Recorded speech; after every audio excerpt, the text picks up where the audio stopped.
Pembalasan untuk mertua jahat dan suami sombong. Mereka kira aku tak berdaya. Tapi lihat apa yang terjadi ketika rahasianya terbongkar.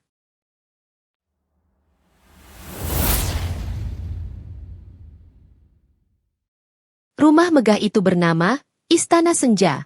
Sebuah ironi yang begitu menyakitkan bagi Ara.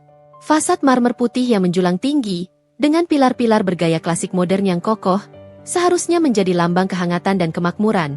Namun bagi Ara, ia hanyalah sebuah sangkar emas, tempat jiwanya perlahan menjadi keropos. Di balik kemilau kristal lampu gantung Italia dan aroma kopi luwak yang selalu disajikan di meja makan, tersembunyi hawa dingin yang selalu menusuk, terutama dari dua orang yang seharusnya menjadi keluarga terdekatnya. Suaminya, Benny, dan mertuanya, Ibu Rosa. Pagi itu, mentari baru saja menyentuh tirai sutra ruang makan, tetapi ketegangan sudah menggantung di udara, lebih pekat daripada kabut pagi. Ara, dengan gaun rumahan sederhana namun elegan, berusaha menjaga senyumnya tetap tersemat, sebuah topeng yang sudah bertahun-tahun ia kenakan.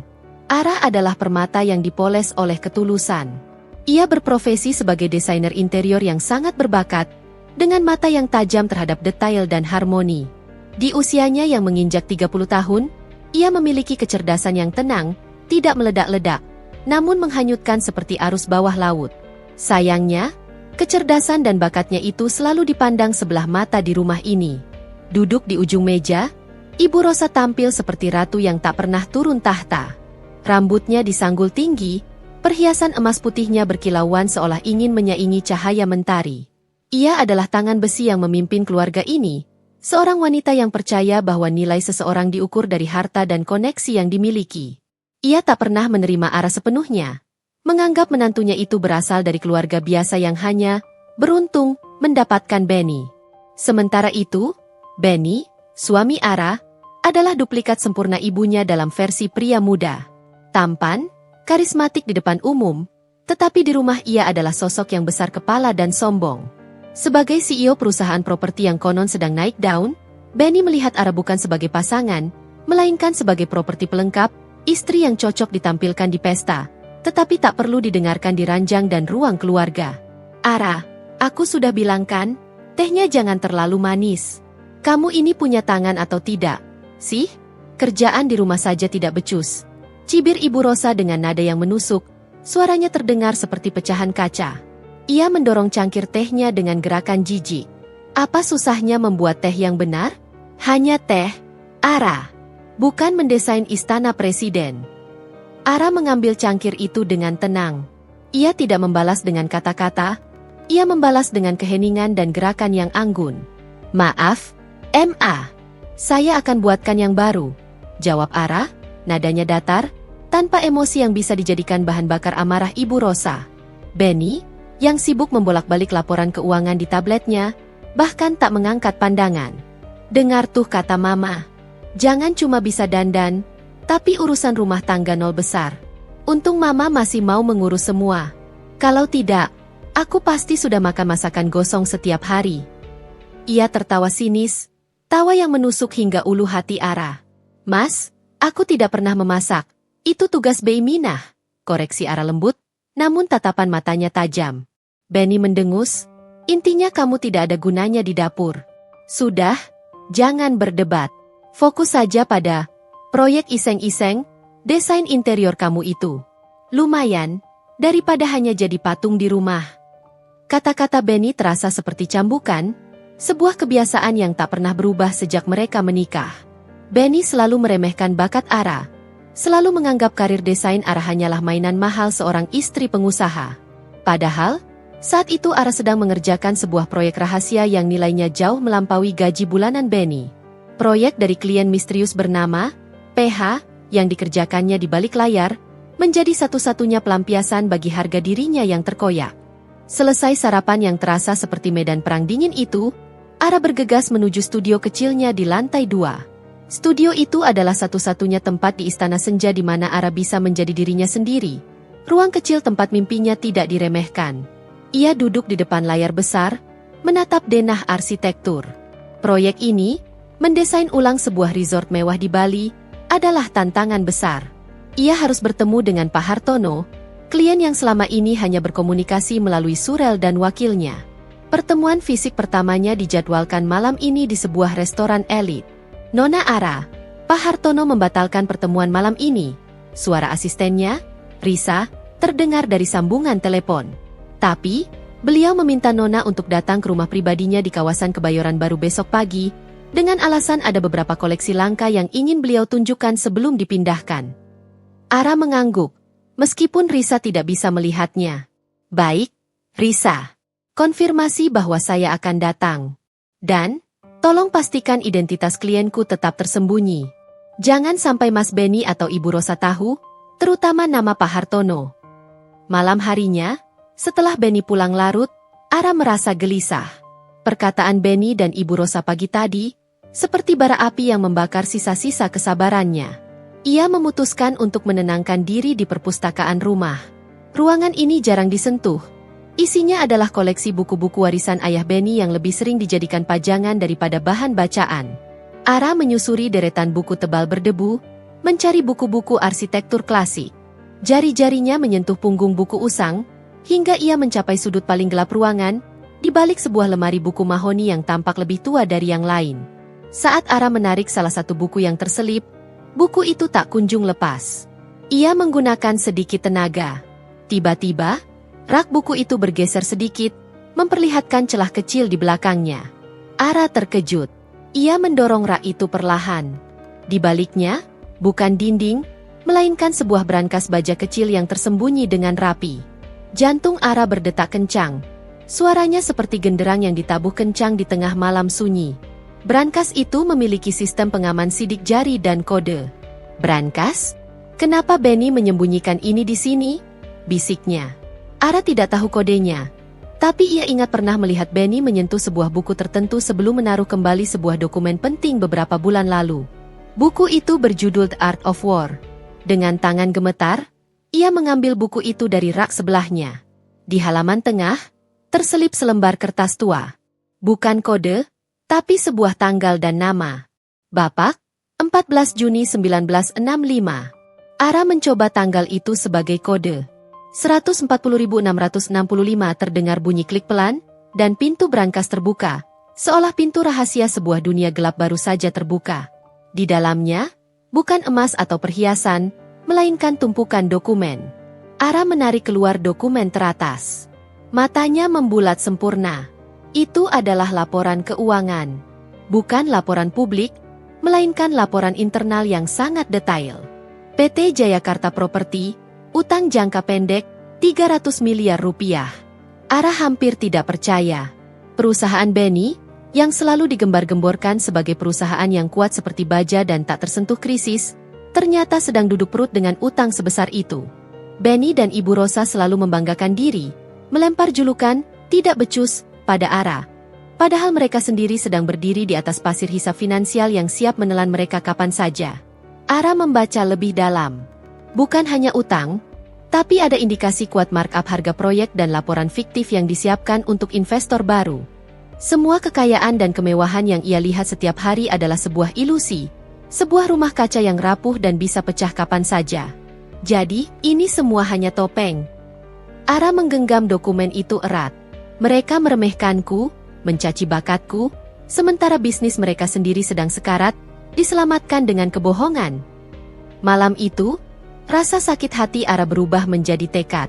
Ia menyadari, senjata terbaiknya bukanlah amarah, melainkan kecerdasannya yang selama ini diremehkan.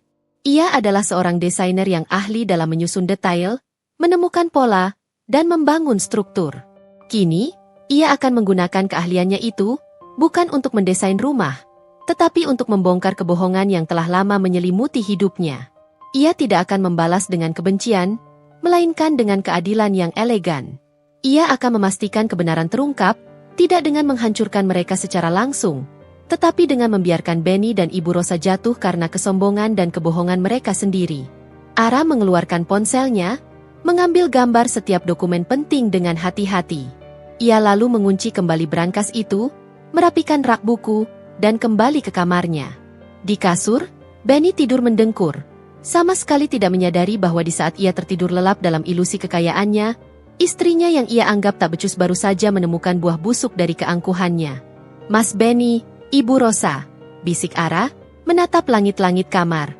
"Kalian mengajarkan saya bahwa di dunia ini, yang kuatlah yang bertahan. Kalian sudah meremehkan seorang Ara terlalu lama. Sekarang, mari kita lihat, siapa yang akan bertahan ketika kebenaran muncul." Senyum Ara kini bukan lagi topeng. Itu adalah senyum yang tenang.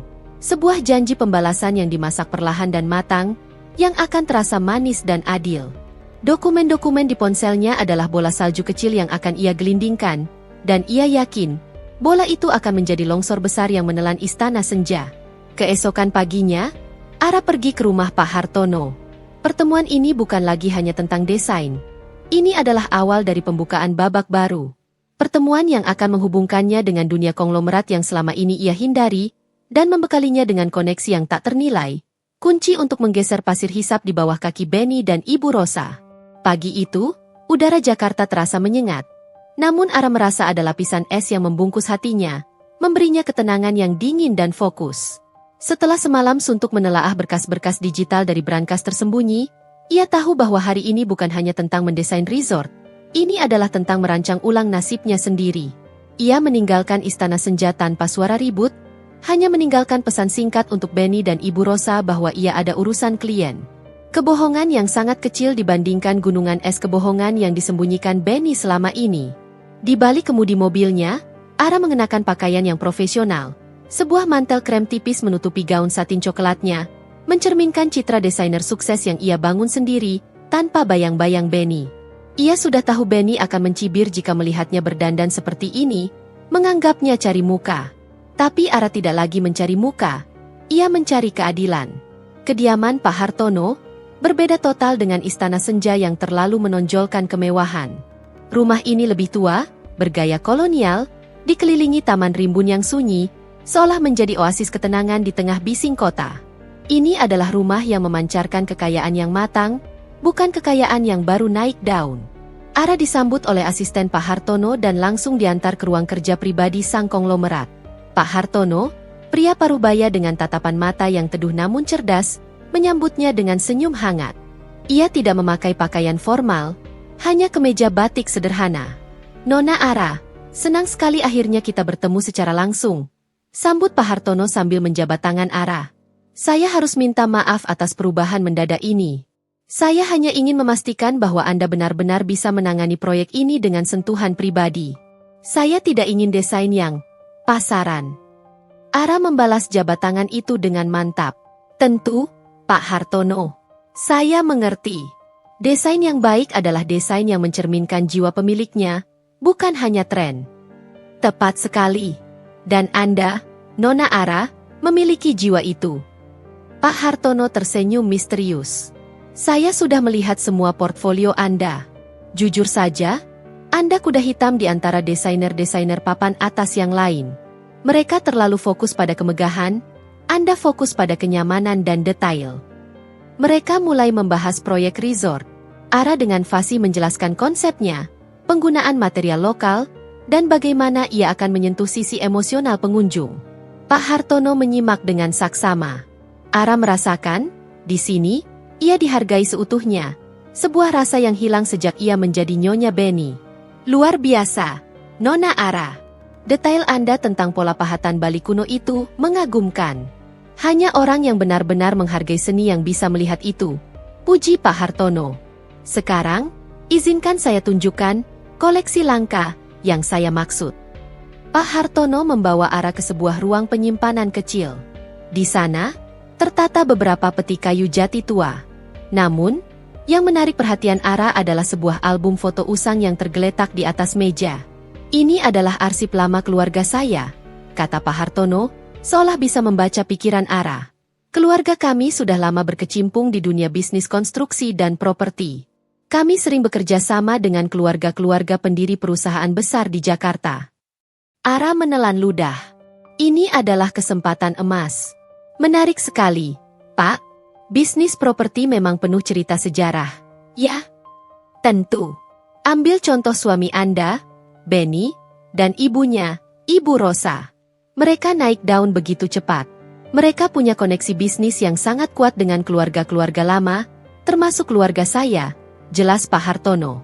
Ia membuka album foto itu. Ada foto seorang pria parubaya yang sangat mirip dengan Benny, ayah Benny. Di sebelahnya, ada foto seorang pria dengan senyum tulus yang asing bagi Ara. Ini ayah saya, dan ini... Pak Hartono menunjuk pria di samping ayah Benny. Ini adalah ayah mertua Anda, Tuan Kusuma. Oh, Ara hanya bergumam. Ia belum pernah melihat foto ayah Benny sewaktu muda. Tuan Kusuma ini adalah seorang pengusaha yang jujur, tapi terlalu baik hati, lanjut Pak Hartono. Ia kemudian menutup album itu, seolah pembicaraan itu tidak penting. Baiklah, mari kita kembali ke desain Anda. Saya ingin menandatangani kontrak kerjasama ini sekarang juga. Saat menandatangani kontrak, Ara merasa tangannya gemetar. Nilai kontrak itu sungguh fantastis, cukup untuk membuat Ibu Rosa bungkam selamanya. Namun, Ara tahu ini hanyalah permulaan. Ia tidak akan menggunakan uang ini untuk membuat Benny iri, tetapi untuk membangun kekuatannya sendiri. Pak Hartono, Ara beranikan diri. Boleh saya bertanya sesuatu di luar urusan desain? Pak Hartono menatapnya lurus. Tentu, Nona Ara.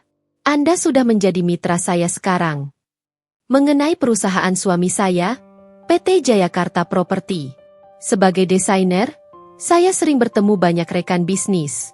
Saya mendengar desas-desus bahwa perusahaan itu sedang menghadapi masalah internal.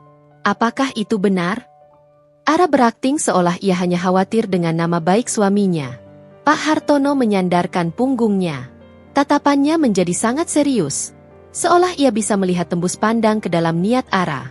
Nona Ara, dalam bisnis, desas-desus seringkali adalah buah bibir yang mengandung kebenaran. Yang bisa saya katakan, fondasi perusahaan Benny tidak sekuat yang ia gembar-gemborkan. Mereka terlalu cepat besar. Kekayaan yang diperoleh dengan tergesa-gesa seringkali rapuh. Rapuh bagaimana, Pak? Desak Ara pelan. Begini, Nona Ara. Keluarga kami sempat menjalin kerjasama investasi besar dengan almarhum ayah Benny. Kami sangat percaya pada integritas beliau. Tapi setelah beliau meninggal, kendali dipegang Ibu Rosa dan Benny. Mereka mulai mengambil langkah-langkah yang berani, cenderung nekat. Mereka sering gulung tikar satu proyek demi menutupi liang di proyek lain. Kami sudah menarik sebagian besar investasi kami, karena kami tidak berinvestasi pada bisnis yang bermain api. Hati Ara mencelos. Pernyataan Pak Hartono ini membenarkan semua yang ia lihat dalam berkas rahasia itu. Hutang besar dan manipulasi laporan. Mereka benar-benar sedang berjalan di tepi jurang. Terima kasih atas keterbukaan Bapak. Saya hanya khawatir. Ara berucap dengan nada pilu yang natural, karena memang ia benar-benar merasa pilu atas kebohongan suaminya. Anda istri Benny, wajar jika khawatir, balas Pak Hartono. Tapi Anda, Nona Ara, terlalu berbakat untuk ditarik ke dalam badai yang mereka ciptakan sendiri. Saran saya, fokuslah pada karir Anda. Biarkan mereka menghadapi hukum alam bisnis. Sebelum Ara pamit, Pak Hartono memegang tangannya. Nona Ara, saya punya firasat, Anda tidak sekadar khawatir dengan desas-desus. Jika Anda membutuhkan dukungan, saya siap. Jujur adalah mata uang yang mahal, dan Anda memilikinya. Saat Ara tiba kembali di Istana Senja sore hari, suasana sudah tegang. Ibu Rosa duduk di sofa ruang tamu dengan wajah masam. Sementara Benny mondar-mandir di dekat jendela, berbicara di telepon dengan nada frustrasi. Kenapa kamu baru pulang? Dari mana saja? Cecar Ibu Rosa begitu Ara melangkah masuk. Aku ada urusan klien, MA. Proyek desain interior. Jawab Ara jujur, tanpa menyebutkan siapa kliennya. Klien? Paling hanya mengisi waktu luang. Seharusnya kamu ada di rumah. Benny sedang ada masalah besar. Ibu Rosa menunjuk Benny dengan geram. Benny menoleh, wajahnya merah padam. Akhirnya dia pulang. Tadi pagi, salah satu kiriman penting kita tertahan di bea cukai. Alasannya tidak jelas, tapi aku yakin ada yang main mata di belakangku. Benny membanting ponselnya ke meja. Ara mendekat, berpura-pura terkejut. Bea cukai? Ada masalah apa, Mas? Klien penting, ya? Bukan klien. Ini adalah investasi inti kita. Ara, kamu tidak akan mengerti. Benny meninggikan suaranya. Semua laporan sudah beres, tapi mereka bilang ada ketidakcocokan dalam deklarasi barang. Ara menunduk, seolah bingung, padahal di benaknya ia sudah bisa menebak. Benny pasti mencoba menghindari pajak impor atau menyelundupkan barang dengan deklarasi palsu, sebuah praktik yang ia lihat samar-samar dalam berkas-brankas itu. Mungkin memang ada yang salah dengan laporan awal. Mas, kata Ara pelan. Salah apa? Jangan sok tahu. Ara, tugasmu itu di rumah, bukan mengajari aku berbisnis, hardik Benny. Ia benar-benar marah. Pergi sana, aku sedang pusing. Ibu Rosa ikut menimpali. Lihat, Ara, ini akibatnya kalau kamu tidak di rumah dan mengurus suami. Kamu pikir urusan rumah tangga itu sepele? Sekarang Benny stres karena urusan besar, dan kamu malah sibuk dengan proyek iseng-iseng MU itu. Ara hanya menarik napas. Ia tidak membantah. Tapi setiap kata-kata Benny dan Ibu Rosa hanya semakin menguatkan tekadnya. Mereka bukan hanya sombong, tapi juga korup dan bodoh karena menggunakan kecurangan dalam bisnis. Mereka angkuh seperti merak padahal sedang berada di tepi jurang. Malam harinya, saat Benny tertidur, Ara kembali ke perpustakaan. Ia membuka brankas lagi, kali ini dengan tujuan yang lebih spesifik. Ia mencari dokumen yang berhubungan dengan pengiriman barang dan impor. Ara menemukan beberapa dokumen ekspor-impor yang sangat detail. Di sana tertera nilai asli barang dan nilai yang dideklarasikan. Benar saja, ada perbedaan mencolok. Benny mencoba mengakali nilai barang impornya. Ia juga menemukan nama beberapa pejabat yang diduga bermain api dengan Benny. Dengan cepat, Ara menggunakan laptopnya. Ia tidak akan mengirimkan dokumen ini ke pihak berwenang secara langsung. Itu terlalu gegabah dan bisa membahayakan dirinya. Ia akan menggunakan kekuatan halus. Ara membuat sebuah surel anonim, mengirimkan beberapa data yang sudah ia olah ke beberapa media bisnis ternama dan, yang terpenting, ke alamat surel yang ia dapat dari Pak Hartono, sebuah alamat whistleblower perusahaan yang menangani integritas bisnis. Ia menyusunnya sedemikian rupa, seolah-olah data itu bocor secara tidak sengaja dari dalam perusahaan Benny. Ia hanya memberikan kepingan puzzle kecil, cukup untuk menimbulkan kecurigaan dan memaksa pihak berwenang melakukan audit mendalam. Ini bukan pembalasan. Ini hanya membiarkan keadilan bekerja, bisik Ara pada dirinya sendiri. Ara tersenyum tipis. Ia telah meletakkan bola salju pertama di puncak gunung. Ia yakin, dalam waktu dekat, Benny dan Ibu Rosa akan merasakan bagaimana rasanya menjadi buah bibir karena kebobrokan mereka, bukan karena kemewahan palsu mereka. Dan ia, Ara, akan menjadi sutradara sunyi yang menyaksikan kejatuhan mereka, sambil terus membangun kerajaan desainnya sendiri. Kebahagiaan Ara tidak akan didapat dari menghancurkan, tetapi dari membuktikan bahwa ia bisa berdiri tegak dan sukses tanpa harus menopang kebohongan suaminya. Setelah pertemuan dengan Pak Hartono dan pengiriman surel-surel anonim itu, hidup Ara bergerak pada dua jalur yang berbeda. Di satu sisi, ia adalah Nyonya Benny yang tenang dan diremehkan di Istana Senja. Di sisi lain, ia adalah Nona Ara, desainer berbakat yang sedang naik daun dan menjalin koneksi-koneksi penting di balik layar. Ara menyerap semua informasi dari berkas rahasia Benny seperti Sponge House. Pengetahuannya tentang struktur perusahaan, proyek fiktif, hingga nama-nama pejabat yang terlibat dalam kecurangan bea cukai, memberinya peta kekuatan dan kelemahan musuhnya. Ia tidak lagi melihat Benny sebagai suami, melainkan sebagai seorang lawan bisnis yang terlalu besar kepala untuk menyadari bahwa pertahanan terkuatnya sudah ia berikan kepada musuh. Pertemuan Ara dengan Pak Hartono ternyata lebih dari sekadar kontrak desain. Pak Hartono, yang merupakan tangan kanan di banyak dewan direksi perusahaan besar, diam-diam mulai memperkenalkan Ara, dengan menyembunyikan statusnya sebagai istri Benny, kepada lingkaran sosial dan bisnis yang sangat berpengaruh. Nona Ara, Anda harus bertemu dengan Tuan Wijaya. Beliau sedang mencari desainer untuk penthouse barunya. Saran Pak Hartono suatu sore di acara amal yang dihadiri para konglomerat. Apakah beliau tidak keberatan dengan nama saya yang belum terlalu dikenal? Pak? Tanya Ara, sambil menyesap champagne-nya dengan elegan. Pak Hartono tertawa pelan. Di lingkaran ini, Nona, reputasi diukur dari hasil kerja, bukan dari lamanya berdiri. Karya Anda sudah menjadi buah bibir di kalangan elit yang paham seni. Dan percayalah, Tuan Wijaya itu teman lama Benny. Benny pasti akan terperanjat ketika tahu Anda yang mendesain rumahnya. Meskipun ia tidak akan pernah tahu itu Anda, Karena Anda menggunakan nama perusahaan desain Anda, Aura Interior, bukan? Ara mengangguk. Senyumnya adalah perpaduan antara kepuasan dan kecemasan. Tentu, Pak Hartono. Saya akan pastikan Aura Interior memberikan sentuhan terbaik. Di Istana Senja, ketenangan mulai terusik oleh dentuman masalah. Kiriman impor yang tertahan di bea cukai menjadi masalah yang kian membesar. Audit internal yang dipicu oleh surel anonim Ara mulai bergerak lambat namun pasti. Suatu malam, Benny pulang dengan wajah lelah dan emosi yang mudah tersulut. Ia melemparkan dasinya ke sofa dan langsung menyambar gelas whisky di meja bar. Sial! Kita rugi besar. MA. Ada 2 kontainer yang terpaksa dilelang karena dokumen kita tidak sesuai. Bentak Benny kepada Ibu Rosa yang sedang menonton berita. Ibu Rosa mematikan TV, wajahnya panik. Lelang? Bagaimana bisa? Bukankah kamu sudah mengurus orang dalam di sana? Sudah, MA. Tapi tiba-tiba saja ada tangan tak terlihat yang melaporkan ini ke bagian integritas.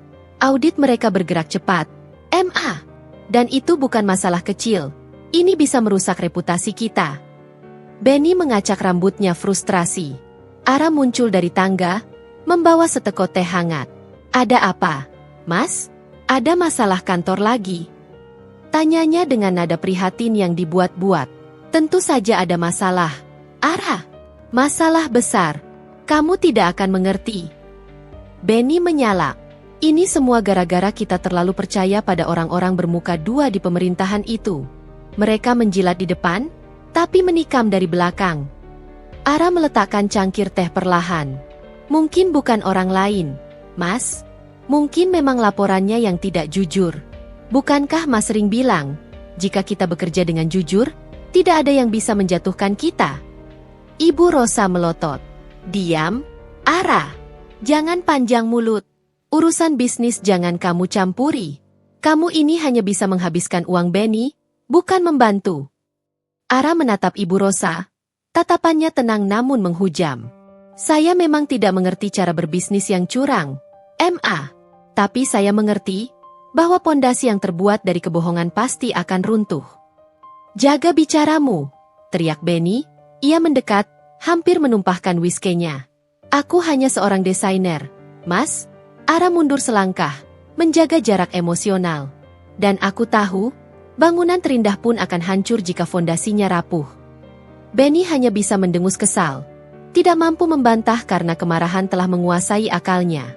Ia lebih memilih untuk menganggap perkataan Ara sebagai celotehan istri yang tidak tahu apa-apa, padahal Ara baru saja menusuk kelemahan terbesarnya. Minggu berikutnya, Ara terbang ke Bali untuk survei proyek resort Pak Hartono. Ia menyamar sebagai wanita karir independen. Di Bali, ia bertemu dengan banyak kontraktor dan vendor lokal. Ara menggunakan kesempatan ini tidak hanya untuk desain, tetapi juga untuk mengumpulkan informasi. Ia mendapati bahwa PT Jayakarta Property milik Benny pernah memiliki proyek besar di Bali yang mangkrak. Para vendor lokal yang bekerja di sana mengaku tidak dibayar penuh, dan Benny dengan mudah cuci tangan dari masalah itu.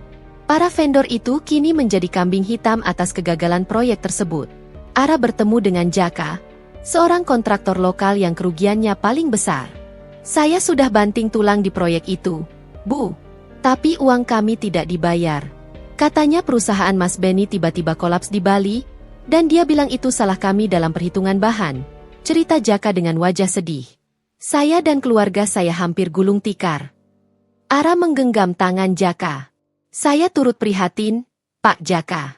Tapi saya dengar, bukan Anda yang salah. Saya dengar PT Jayakarta sengaja menghentikan proyek untuk menutupi kerugian di tempat lain. Jaka terkejut. Dari mana Ibu tahu? Saya punya koneksi, Pak Jaka. Dengarkan saya. Jika Anda ingin mencari keadilan, jangan gunakan emosi.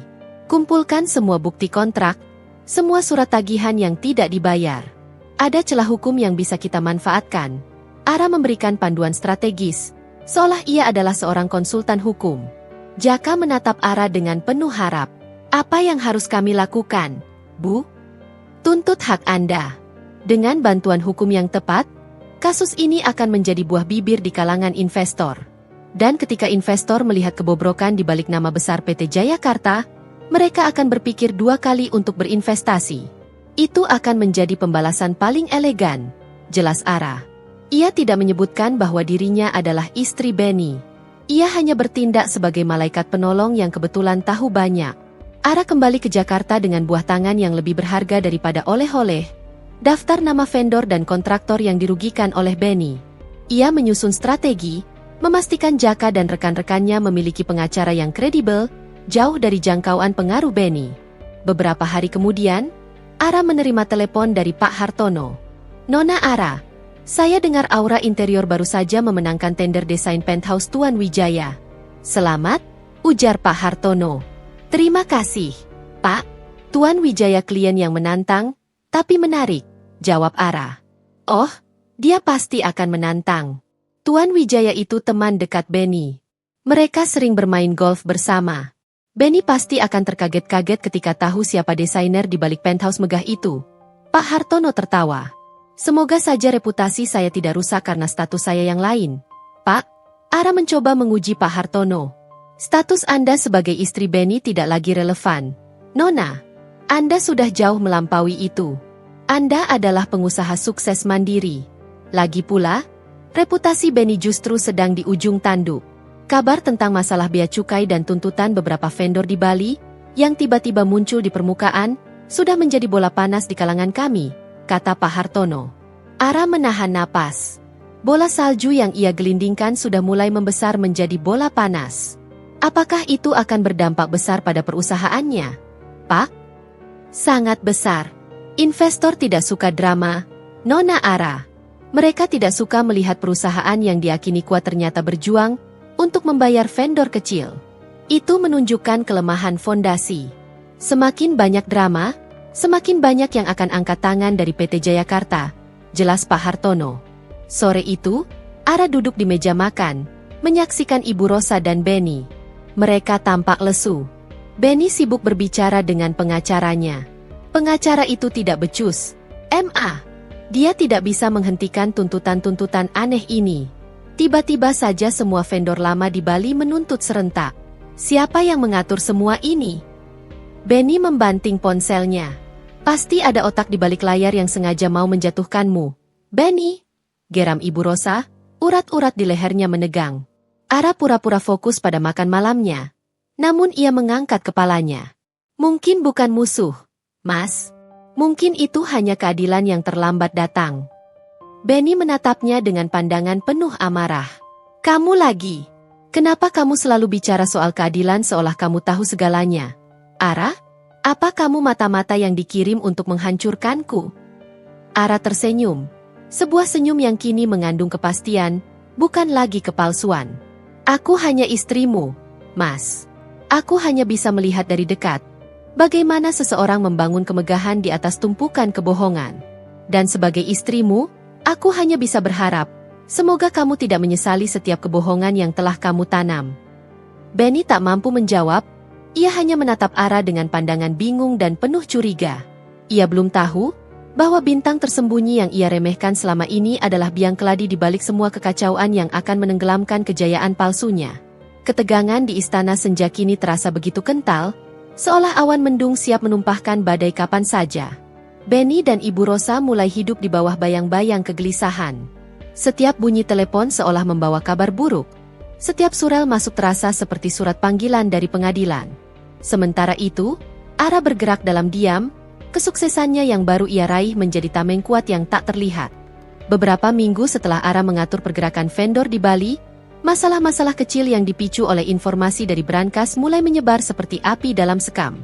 Puncaknya terjadi ketika sebuah media bisnis ternama memberitakan tuntutan hukum serentak dari puluhan vendor kepada PT Jayakarta Property, mempertanyakan integritas dan likuiditas perusahaan. Berita itu menjadi buah bibir di kalangan investor, membuat harga saham PT Jayakarta anjlok tajam. Pagi itu, Benny melempar koran bisnis ke meja makan, wajahnya pucat pasi, seperti mayat hidup. "Lihat, lihat ini. Mereka sengaja mau menghancurkanku." Tuntutan-tuntutan sepele dari Bali itu tiba-tiba menjadi berita utama. Teriak Benny, suaranya dipenuhi kepanikan yang jujur. Ibu Rosa, yang biasanya selalu tegar, terlihat sangat tertekan. "Siapa? Benny? Siapa yang berani-beraninya menjadi musuh dalam selimut kita? Kita sudah sangat berhati-hati dalam menyingkirkan vendor-vendor bodoh itu. Ara, yang sedang menikmati tehnya yang kali ini tidak dikomentari Ibu Rosa, hanya mengangkat alis. Ia tahu, tidak ada musuh dalam selimut, yang ada hanya kebenaran yang mulai terkuak oleh kegelisahan dan keserakahan Benny sendiri. Mungkin mereka tidak bodoh. Mungkin mereka hanya lelah diinjak-injak, ujar Ara santai, matanya menatap Ibu Rosa. Benny menoleh cepat, tatapannya penuh api kecurigaan. Kamu bicara apa lagi, Ara? Kamu selalu saja menyindir seolah kamu tahu segalanya. Jangan-jangan kamu yang membocorkan ini. Ara meletakkan cangkirnya dengan sangat pelan, tatapannya kini berubah dingin, bukan lagi prihatin yang dibuat-buat. Aku? Mas, aku seorang desainer interior. Aku sibuk memilih warna cat dan furnitur untuk klienku. Aku tidak tahu menahu urusan hutang piutang perusahaanmu. Jangan bohong. Sejak kapan kamu begitu sibuk? Proyek kamu itu tidak seberapa. Ara, jangan sok suci di depanku. Balas Benny, ia tidak terima diremehkan oleh istrinya sendiri yang selama ini ia anggap tak berdaya. Mas, aku tidak pernah bohong. Aku memang sibuk. Aku baru saja menyelesaikan proposal untuk penthouse Tuan Wijaya. Jawab Ara, ia sengaja menyebut nama klien yang merupakan teman dekat Benny. Seketika, ekspresi Benny berubah dari marah menjadi terkejut. Tuan Wijaya? Kamu bilang Tuan Wijaya? Wijaya Wibowo, pengembang properti itu? Dia klienmu? Ara mengangguk polos. Iya, Mas.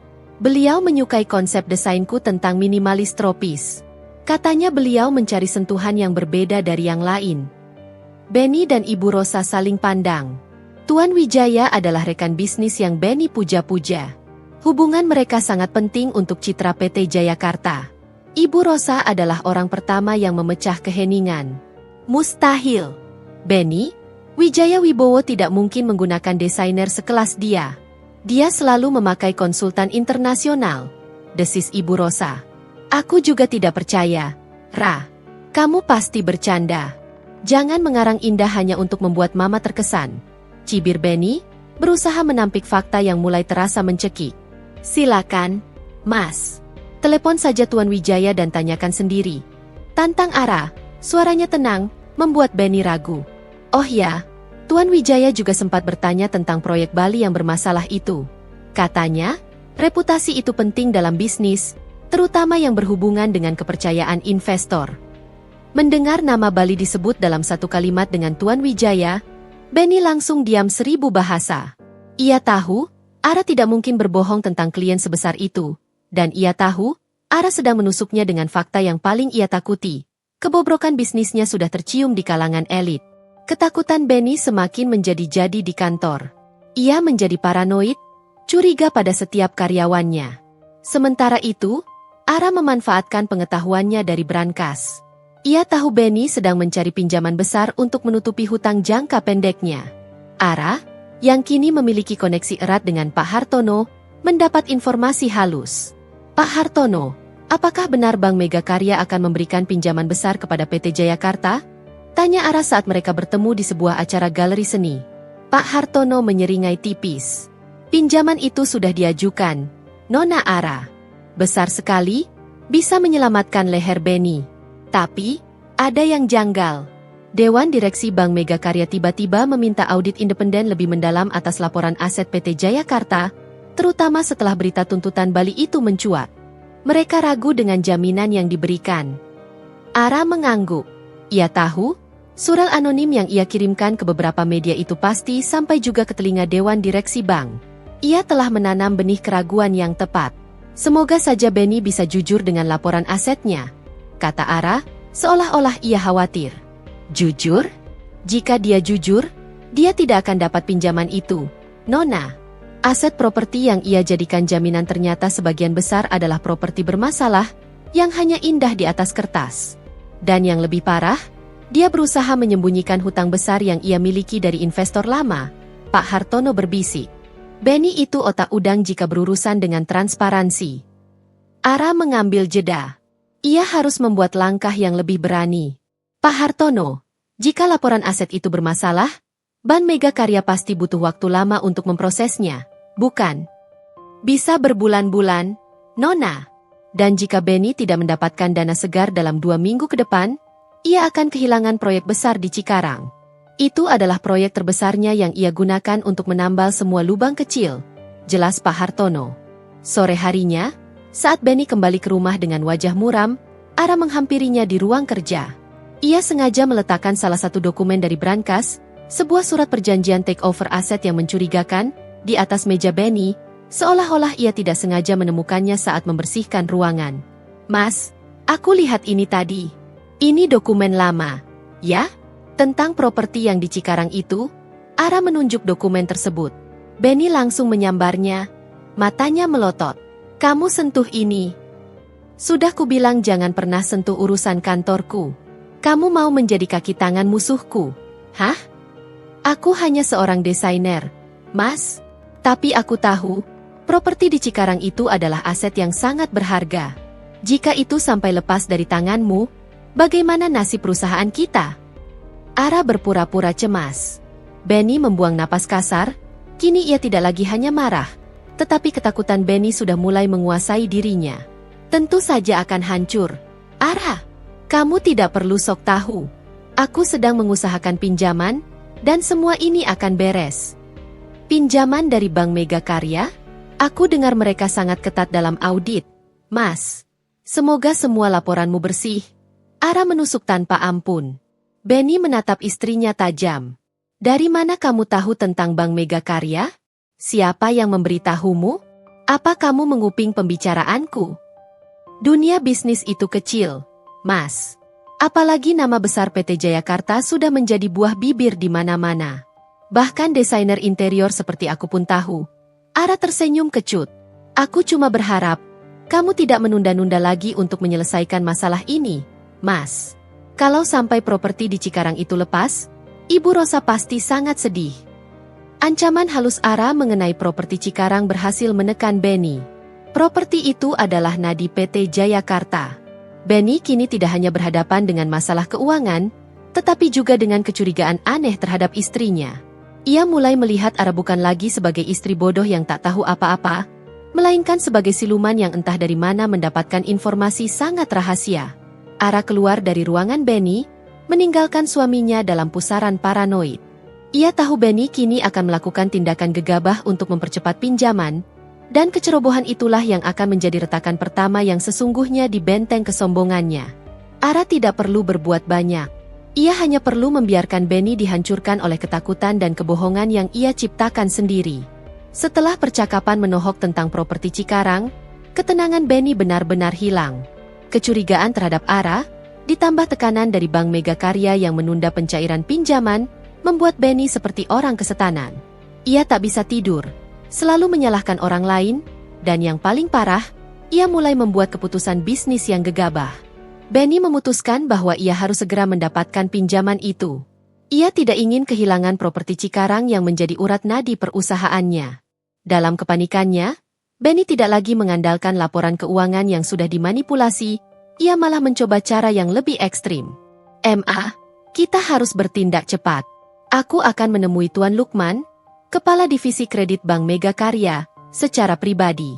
Aku akan berikan dia hadiah istimewa agar audit itu bisa dipercepat dan laporan aset kita segera disetujui, kata Benny kepada Ibu Rosa, suaranya pelan dan penuh rahasia, saat makan malam di Istana Senja. Ibu Rosa mengangguk setuju. Matanya berkilat-kilat. Bagus, Benny. Begitulah caranya berbisnis di kota ini. Jangan biarkan perusahaan kita gulung tikar hanya karena birokrasi konyol. Beri dia harga yang pantas, dia pasti mau tutup mata. Ara, yang mendengar seluruh percakapan itu dari balik dinding ruang tamu, merasa darahnya mendidih. Ternyata, kebobrokan mereka sudah mencapai level kriminalitas. Mereka mencoba menyuap pejabat bank, sesuatu yang ia lihat ada indikasinya dalam berkas brankas. Namun kini ia mendengarnya secara langsung. Ini adalah kartu as yang sempurna. Keesokan harinya, Ara sibuk di kantornya, Aura Interior. Ia sedang merancang presentasi untuk Tuan Wijaya. Proyek penthouse ini bukan hanya sekadar pekerjaan, tapi sebuah panggung yang akan mengukuhkan statusnya di mata publik. Saat sedang meninjau material, ponsel Ara berdering. Itu Pak Hartono. Nona Ara, saya baru dapat kabar burung. Benny sedang mencoba menemui Tuan Lukman dari Bank Mega Karya besok pagi. Suara Pak Hartono terdengar berhati-hati. Saya dengar, pertemuannya bersifat sangat rahasia. Saya khawatir dia akan melakukan langkah bodoh. Ara tersenyum tipis, seolah ia sudah menduga. Terima kasih atas informasinya, Pak Hartono. Saya juga mencium bau tak sedap. Benny sedang tertekan. Orang yang tertekan cenderung banting setir dari rasionalitas ke tindakan nekat. Apa yang akan Anda lakukan, Nona? Jika Benny berhasil mendapatkan pinjaman itu, dia akan selamat, setidaknya untuk sementara waktu, tanya Pak Hartono. Saya tidak akan menghalanginya secara langsung, Pak. Saya hanya akan memastikan bahwa ada saksi tak terlihat di sana. Saya akan mengirimkan hadiah yang tidak disangka-sangka untuknya, sebuah hadiah yang akan menjadi bumerang, jawab Ara misterius. Ara segera menghubungi Jaka, kontraktor dari Bali yang menuntut Benny. Ara telah menyewa tim pengacara yang tangguh untuk Jaka. Pak Jaka, saya butuh bantuan Anda. Besok pagi, Benny akan menemui seseorang di restoran privat di kawasan Sudirman. Saya butuh Anda dan beberapa rekan Anda untuk, kebetulan, berada di sana. Tapi, kalian tidak perlu melakukan apa-apa. Ara memberikan instruksi dengan suara rendah. Maksud ibu? Kami hanya perlu terlihat? Tanya Jaka bingung. Ya. Anda hanya perlu terlihat di lobi, berpakaian rapi, seolah Anda sedang menunggu klien penting. Lalu, jika Anda melihat Tuan Benny keluar, pastikan saja Anda terlihat sedih dan kecewa. Tatapan mata Anda akan menjadi pesan yang lebih kuat daripada 1000 kata. Jelas Ara. Ia tahu, kehadiran para vendor yang dirugikan di tempat pertemuan rahasia akan membuat Tuan Lukman dari bank mencium bau busuk yang lebih kuat dari sebelumnya. Keesokan paginya, Benny berangkat dengan kepercayaan diri yang dipaksakan. Di tangannya, sebuah tas kulit berisi amplop tebal, sebuah buah tangan yang sangat mahal. Doakan Mama, Benny. Setelah ini, kita akan melewati badai ini dan bisa menghajar balik siapapun yang mencoba menjatuhkan kita. Seru Ibu Rosa saat Benny mencium tangannya. Ara hanya melihat dari jendela kamarnya, hatinya terasa dingin. Semoga doamu terkabul, M.A. Tapi doa terbaik hari ini adalah keadilan, batinnya. Benny tiba di restoran. Di sana, Tuan Lukman sudah menunggunya. Percakapan mereka berlangsung tegang dan penuh janji manis. Benny meletakkan tas itu di bawah meja. Tuan Lukman, saya harap Anda mengerti. Bisnis besar selalu memiliki sedikit debu di sudutnya. Saya hanya meminta agar proses audit ini berjalan lebih cepat. Saya jamin, begitu dana cair, kerja sama Bank Mega Karya dengan PT Jayakarta akan terjalin sangat erat, bisik Benny. Tuan Lukman tersenyum penuh makna. Saya menghargai niat baik Anda, Tuan Benny. Tapi, seperti yang Anda tahu, integritas bank adalah harga mati. Saya hanya bisa mengikuti prosedur. Saat percakapan mereka mencapai klimaksnya, mata Benny menangkap pemandangan yang membuat jantungnya seolah berhenti berdetak. Di lobi restoran, berdiri Jaka dan 2 vendor dari Bali yang sedang menuntutnya secara hukum. Mereka berpakaian rapi, namun wajah mereka terlihat muram. Mereka menatap ke arah meja Benny, meskipun jaraknya cukup jauh. Astaga! Itu mereka! Bisik Benny panik. Siapa? Tuan Lukman mengikuti arah pandang Benny. Ia melihat 3 pria yang terlihat sebagai profesional, namun ekspresi mereka penuh kekecewaan. Mereka hanya vendor lama yang punya masalah kecil dengan penagihan. Tidak penting, Tuan Lukman. Benny mencoba mengalihkan perhatian, suaranya bergetar. Namun, Tuan Lukman adalah pejabat bank senior. Ia tahu persis siapa orang-orang itu, karena kasus tuntutan vendor Bali sudah menjadi isu panas di kalangan keuangan. Tuan Lukman segera mengerti. Di tengah negosiasi rahasia tentang pinjaman besar, Benny dihadang oleh korbannya sendiri. Tuan Lukman mendorong kursinya ke belakang. Tuan Benny, maafkan saya. Saya rasa pertemuan ini harus kita akhiri. Saya harus mengatakan bahwa saya sangat meragukan laporan aset yang Anda berikan. Masalah likuiditas dan tuntutan hukum yang Anda sebut, kecil, di depan saya ini, justru menunjukkan fondasi yang sangat goyah. Saya tidak bisa mengambil risiko ini. Selamat siang.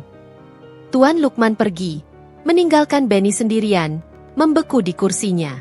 Amplop tebal berisi uang yang seharusnya menjadi kunci emas penyelamatnya, kini terasa seperti bara api. Benny tahu, ia tidak hanya gagal mendapatkan pinjaman, ia juga telah merusak citranya di mata pejabat bank. Ia telah membuang garam ke laut, upayanya sia-sia dan memalukan. Malam harinya, suasana di Istana Senja menjadi medan pertempuran verbal. Benny mengamuk sejadi-jadinya, menuduh semua orang, kecuali dirinya sendiri. Ini semua pasti ulah sainganku. Mereka membayar orang-orang itu untuk muncul di sana. Mereka tahu aku sedang bernegosiasi. Teriak Benny, melempar vas bunga mahal ke lantai. Ibu Rosa memeluk Benny, ikut menangis frustrasi. Sabar, Benny. Kita pasti akan menemukan domba hitam di balik semua ini. Ara masuk ke ruang keluarga. Ia berpakaian cantik. Hari ini ia merayakan kontrak besar Tuan Wijaya. Ia membawa sebuah paket kecil. Mas, M.A. Ada paket untukku. Dari Tuan Wijaya, kata Ara dengan nada datar. Ia membuka paket itu. Isinya adalah sebuah plakat kristal kecil bertuliskan, untuk Ara, sentuhan jiwa yang tidak tergantikan. Dari Wijaya Wibowo. Benny menatap plakat itu, matanya membesar karena cemburu dan marah. Tuan Wijaya? Dia benar-benar klienmu. Kenapa dia mengirimkan ini ke rumah? Dia tahu kamu istriku. Tentu saja, Mas. Aku tidak menyembunyikannya. Tuan Wijaya hanya menghargai pekerjaanku. Katanya, desainer yang jujur akan selalu menghasilkan karya yang jujur. Ara menekan kata, jujur. Benny mendekat, wajahnya penuh kecemburuan. Ia membayangkan Ara yang berbincang akrab dengan Tuan Wijaya, membandingkan dirinya yang sedang berjuang keras mempertahankan kebohongan, dengan istrinya yang justru dihormati. Kamu sengaja memamerkannya, kan, Ara? Kamu mau melihat aku menderita karena masalah ini? Tuduh Benny. Ara menatap suaminya lurus, tanpa rasa takut. Menderita? Mas? Aku sudah bertahun-tahun melihatmu dan Ibu Rosa hidup dalam kemewahan. Sambil meremehkan bakatku, menganggapku sebelah mata. Sekarang, kamu mengalami masalah, dan kamu menuduhku? Mas, aku tidak menghancurkanmu. Aku hanya membiarkan kebenonganmu yang menghancurkan dirimu sendiri. Ibu Rosa, yang mendengar nada Ara yang begitu berani, langsung menyambar. Berani sekali kamu bicara begitu pada suamimu. Ara, kamu pikir kamu siapa sekarang? Hanya karena kamu dapat proyek kecil dari Wijaya. Jangan besar kepala. Proyek Tuan Wijaya bukan proyek kecil, M.A. Dan yang lebih penting, uang dari proyek ini adalah uang halal. Uang yang aku dapat dari keringatku sendiri. Aku tidak perlu mengorbankan integritas dan menipu orang lain seperti kalian, balas Ara. Kata-kata Ara menghantam Benny dan Ibu Rosa seperti sambaran petir. Benny merasa harga dirinya hancur. Ia yang seharusnya menjadi tulang punggung, kini justru dilihat oleh istrinya sebagai pengemis yang mencoba menyuap pejabat bank. Keluar! Keluar dari hadapanku, Ara! Benny berteriak, suaranya pecah. Ara tidak gentar. Ia meletakkan plakat itu perlahan di meja. Aku akan keluar, Mas. Tapi ingat satu hal. Aku tahu rahasia terbesarmu. Aku tahu tentang berkas-berkas busuk itu. Dan aku akan pastikan, jika kamu tidak menghentikan kebohongan ini, kebenaran akan muncul ke permukaan, cepat atau lambat. Ara meninggalkan Benny dan Ibu Rosa dalam keheningan yang mencekik. Retakan pertama di benteng mental Benny sudah terbentuk sempurna. Ketakutan Benny pada kejatuhan bisnis kini ditambah dengan ketakutan baru. Istrinya yang selama ini ia anggap boneka, ternyata adalah hakim yang memegang palu keadilan. Kegagalan total Benny dalam mendapatkan pinjaman dari Bank Mega Karya, yang diperparah oleh kemunculan para vendor yang dirugikan, menjadi lubang hitam pertama yang menelan PT Jayakarta Property. Kepanikan Benny kini bukan lagi hanya soal harga diri, tapi tentang kelangsungan hidup perusahaannya yang ia anggap sebagai darah daging. Ara, setelah melontarkan ancaman halus tentang berkas rahasia, menjaga jarak emosional. Ia menghabiskan hari-harinya di luar rumah, fokus pada proyek Tuan Wijaya dan koneksi-koneksi barunya. Ia tahu, saat ini Benny sedang sibuk mencari jarum dalam tumpukan jerami, berusaha mencari tahu siapa tangan tak terlihat yang merusak negosiasinya. Suasana di Istana Senja terasa mencekam. Ibu Rosa tidak lagi menuntut Ara membuatkan teh manis yang sempurna. Ia kini sibuk bertelepon dengan penasihat keuangan keluarga, suaranya dipenuhi bisikan cemas. Benny, sebaliknya, mulai menunjukkan sifat ringan tangan pada barang-barang di rumah, melempar remote dan membanting pintu ketika frustrasi. Puncaknya terjadi 2 minggu setelah insiden di restoran. Proyek besar Benny di Cikarang, yang ia yakini akan menyelamatkan perusahaannya, mengalami kegagalan besar. Bukan karena masalah konstruksi, melainkan karena masalah perizinan yang tiba-tiba diperketat. Benny pulang larut malam. Wajahnya bukan lagi pucat, melainkan abu-abu, seolah jiwanya sudah terkuras habis. Ia langsung menuju bar dan menuang vodka ke gelasnya tanpa menggunakan es. Hancur, MA. Kita hancur, bisik Benny. Suaranya serak dan nyaris tak terdengar. Ibu Rosa, yang menunggunya di ruang keluarga, segera menghampiri. Ada apa, Benny? Kenapa kamu bicara begitu? Proyek Cikarang, MA. Tiba-tiba saja izinnya dicabut. Mereka bilang ada masalah dengan AMDAL dan izin tata ruang yang tidak sesuai. Padahal, kita sudah menyuap maksudku. Kita sudah mengurus semua itu. Benny menjambak rambutnya sendiri. Tidak mungkin. Kita sudah berikan uang pelicin yang besar. Siapa yang berani membatalkan setelah uang diterima? Ibu Rosa terkesiap, seolah dunia kebohongan yang ia bangun runtuh dalam sekejap. Ara, yang baru saja turun untuk mengambil air, mendengar semuanya. Proyek Cikarang itu adalah target utamanya. Ia ingat jelas, di dalam berkas rahasia, ada detail bahwa Benny memang memalsukan izin lingkungan untuk menghemat biaya dan waktu. Ia menggunakan keahliannya sebagai desainer untuk menunjukkan kelemahan tata ruang yang sebenarnya kepada rekan-rekan Pak Hartono di lingkaran birokrasi, tanpa perlu menuduh Benny secara langsung. Ia hanya menunjukkan ketidaksesuaian desain versus realita lapangan.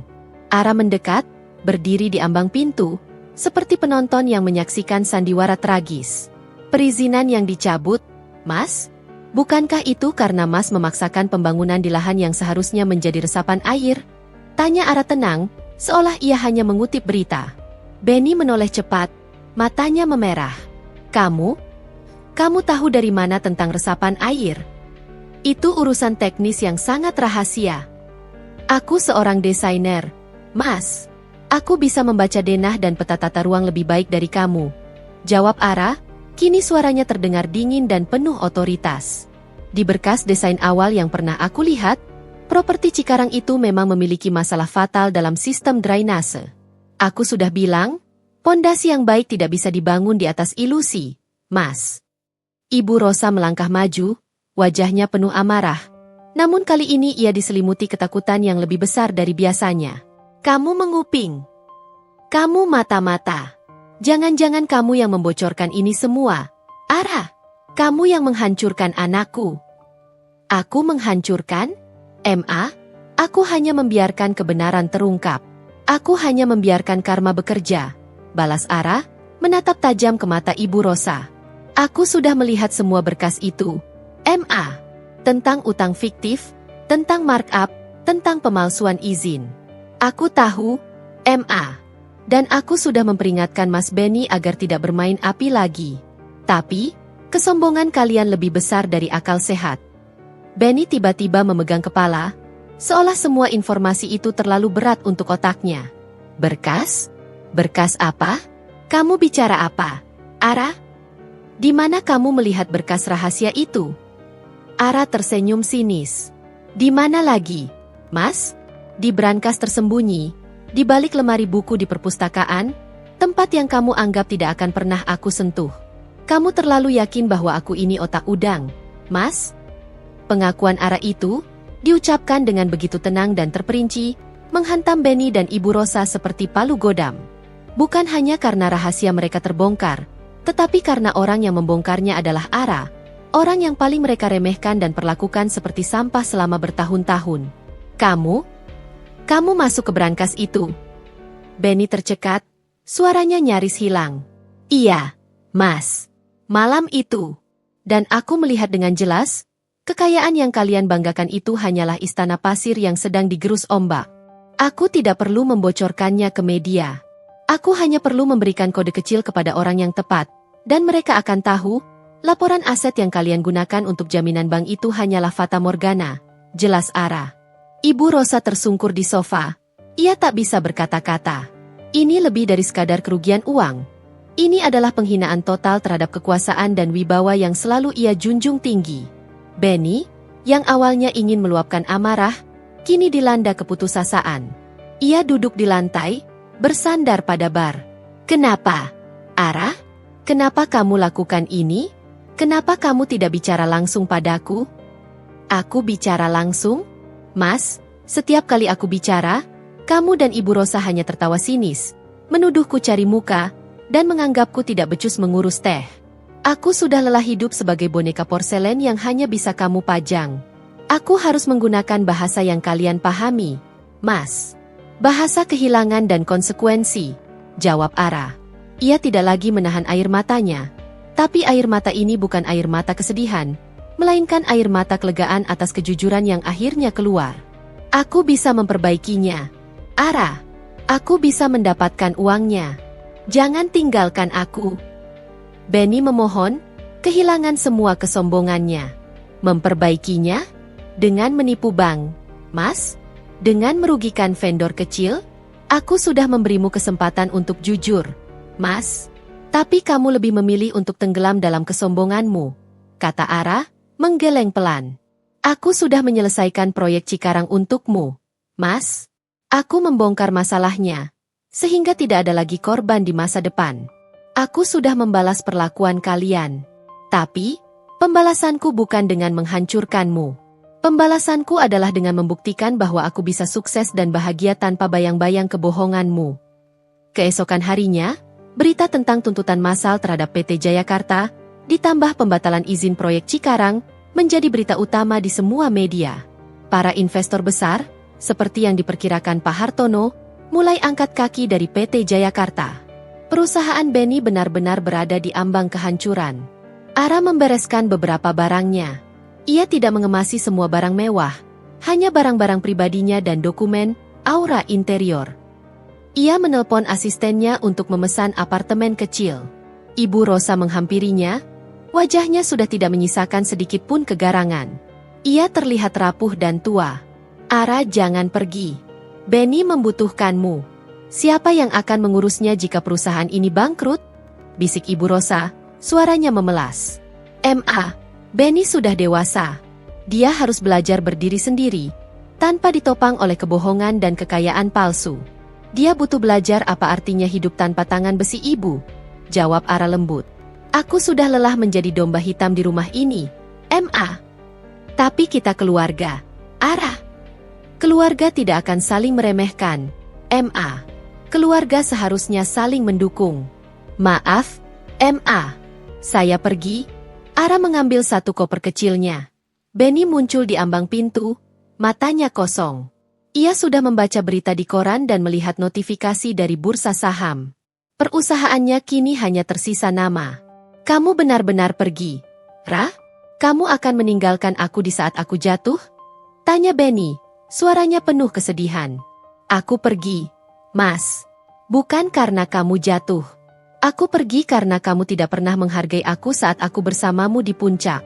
Aku pergi untuk mencari kedamaian yang tidak pernah ada di sini. Ara membalas tatapan Benny, tatapan terakhir yang penuh ketegasan. Maafkan aku, Ara. Aku sombong, aku besar kepala.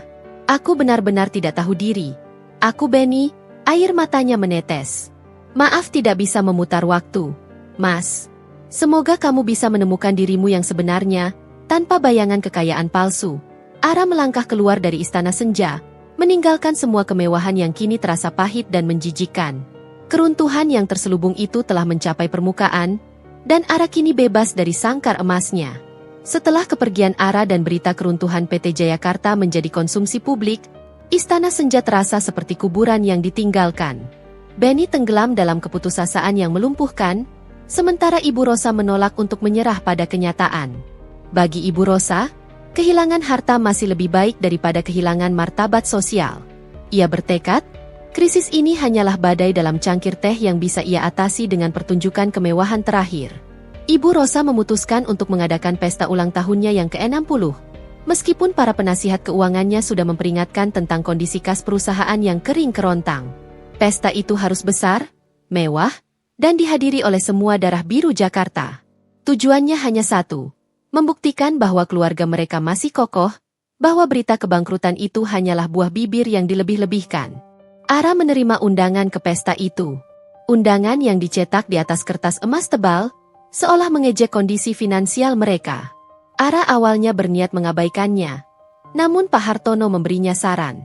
"Nona Ara, Anda harus datang," kata Pak Hartono saat mereka bertemu di kantornya. "Anda adalah kunci dari semua ini. Kedatangan Anda akan menjadi penanda bahwa Anda sudah benar-benar bebas dari kekangan mereka. Dan yang lebih penting, saya akan membawa beberapa rekan investor lama, termasuk mereka yang pernah dirugikan oleh Benny. Mereka akan memberikan kejutan yang tidak terduga, yang akan menjadi pukulan telak terakhir bagi keangkuhan Ibu Rosa."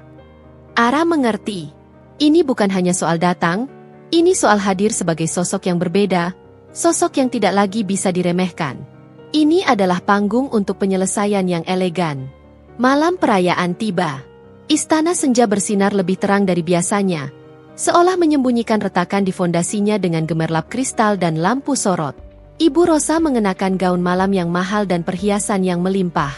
Ia menyambut setiap tamu dengan senyum palsu yang begitu terlatih, namun matanya memancarkan kegelisahan yang tak terhindarkan. Benny berdiri di sampingnya, mengenakan tuxedo, namun tatapannya kosong, seperti patung yang kehilangan jiwanya. Saat Ara tiba, ia tidak datang sendirian.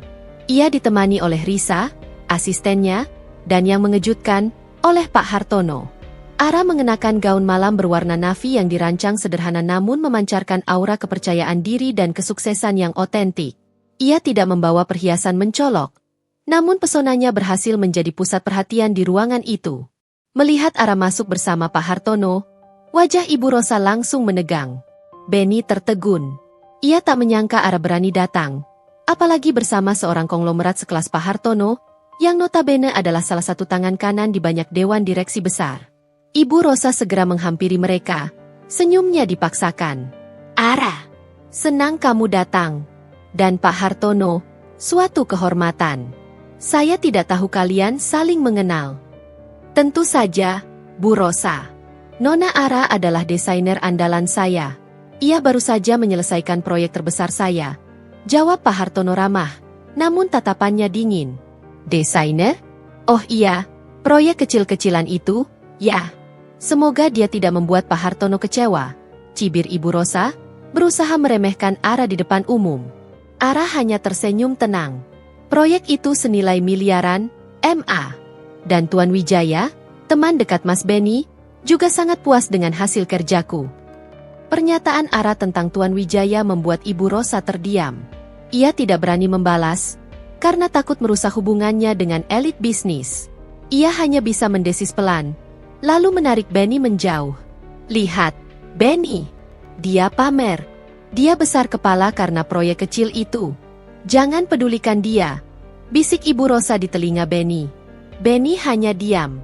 Ia tahu, Ara tidak pamer, Ara sedang membuktikan diri. Rasa sakit karena diabaikan Ara selama ini kini berbalik menjadi rasa malu yang menusuk.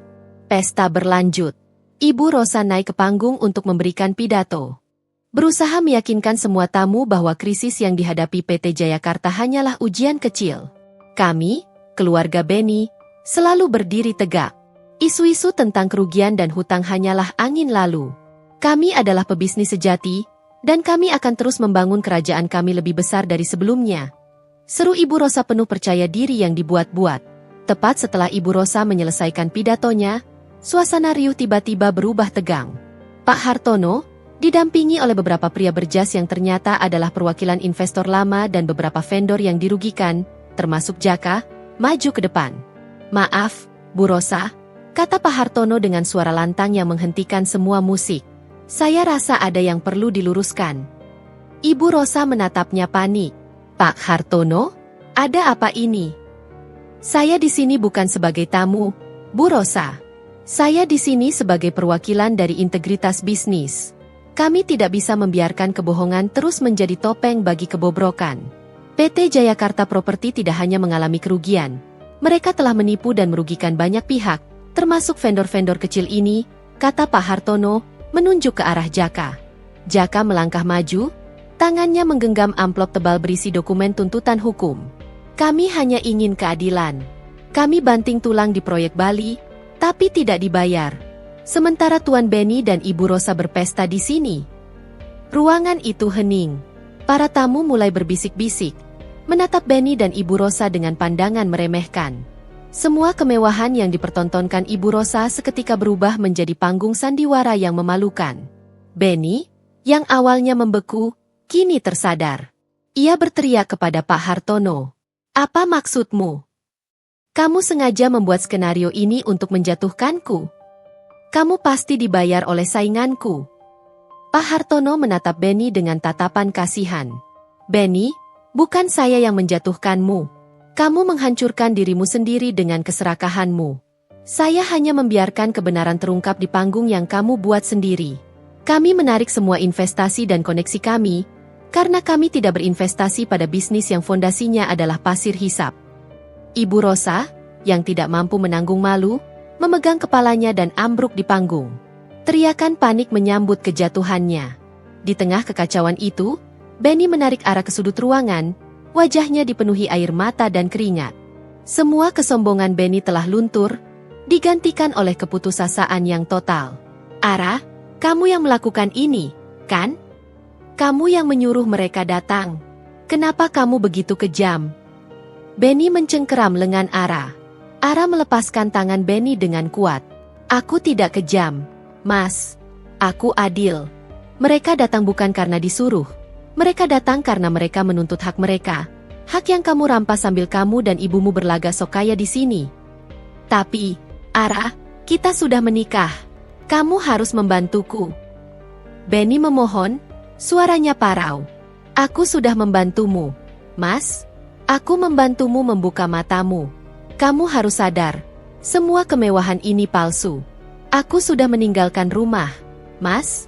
Dan aku minta, kita selesaikan ini. Ara mengeluarkan sebuah amplop sederhana dari tasnya. Aku sudah menyiapkan berkas perceraian kita. Aku tidak butuh hartamu. Aku hanya butuh kebebasanku. Benny merobek amplop itu, air matanya membanjiri wajahnya. Aku tidak mau bercerai. Aku butuh kamu, Ara. Hanya kamu yang bisa menyelamatkanku. Kamu tidak butuh aku, Mas. Kamu hanya butuh kambing hitam untuk menanggung kesalahanmu. Aku sudah selesai, Mas. Pembalasanku bukan dengan membuatmu bangkrut, tapi dengan membuatmu kehilangan harga diri yang paling kamu banggakan di depan semua orang ini. Ara berbalik, meninggalkan Benny yang terduduk lemas di sudut, menangisi nasibnya. Ia berjalan keluar dari Istana Senja, melewati kerumunan tamu yang kini melihatnya dengan tatapan hormat, bukan lagi meremehkan. Malam itu, Ara membuktikan, pukulan telak yang sesungguhnya bukanlah tentang uang, melainkan tentang pembuktian diri di tengah kejatuhan moral.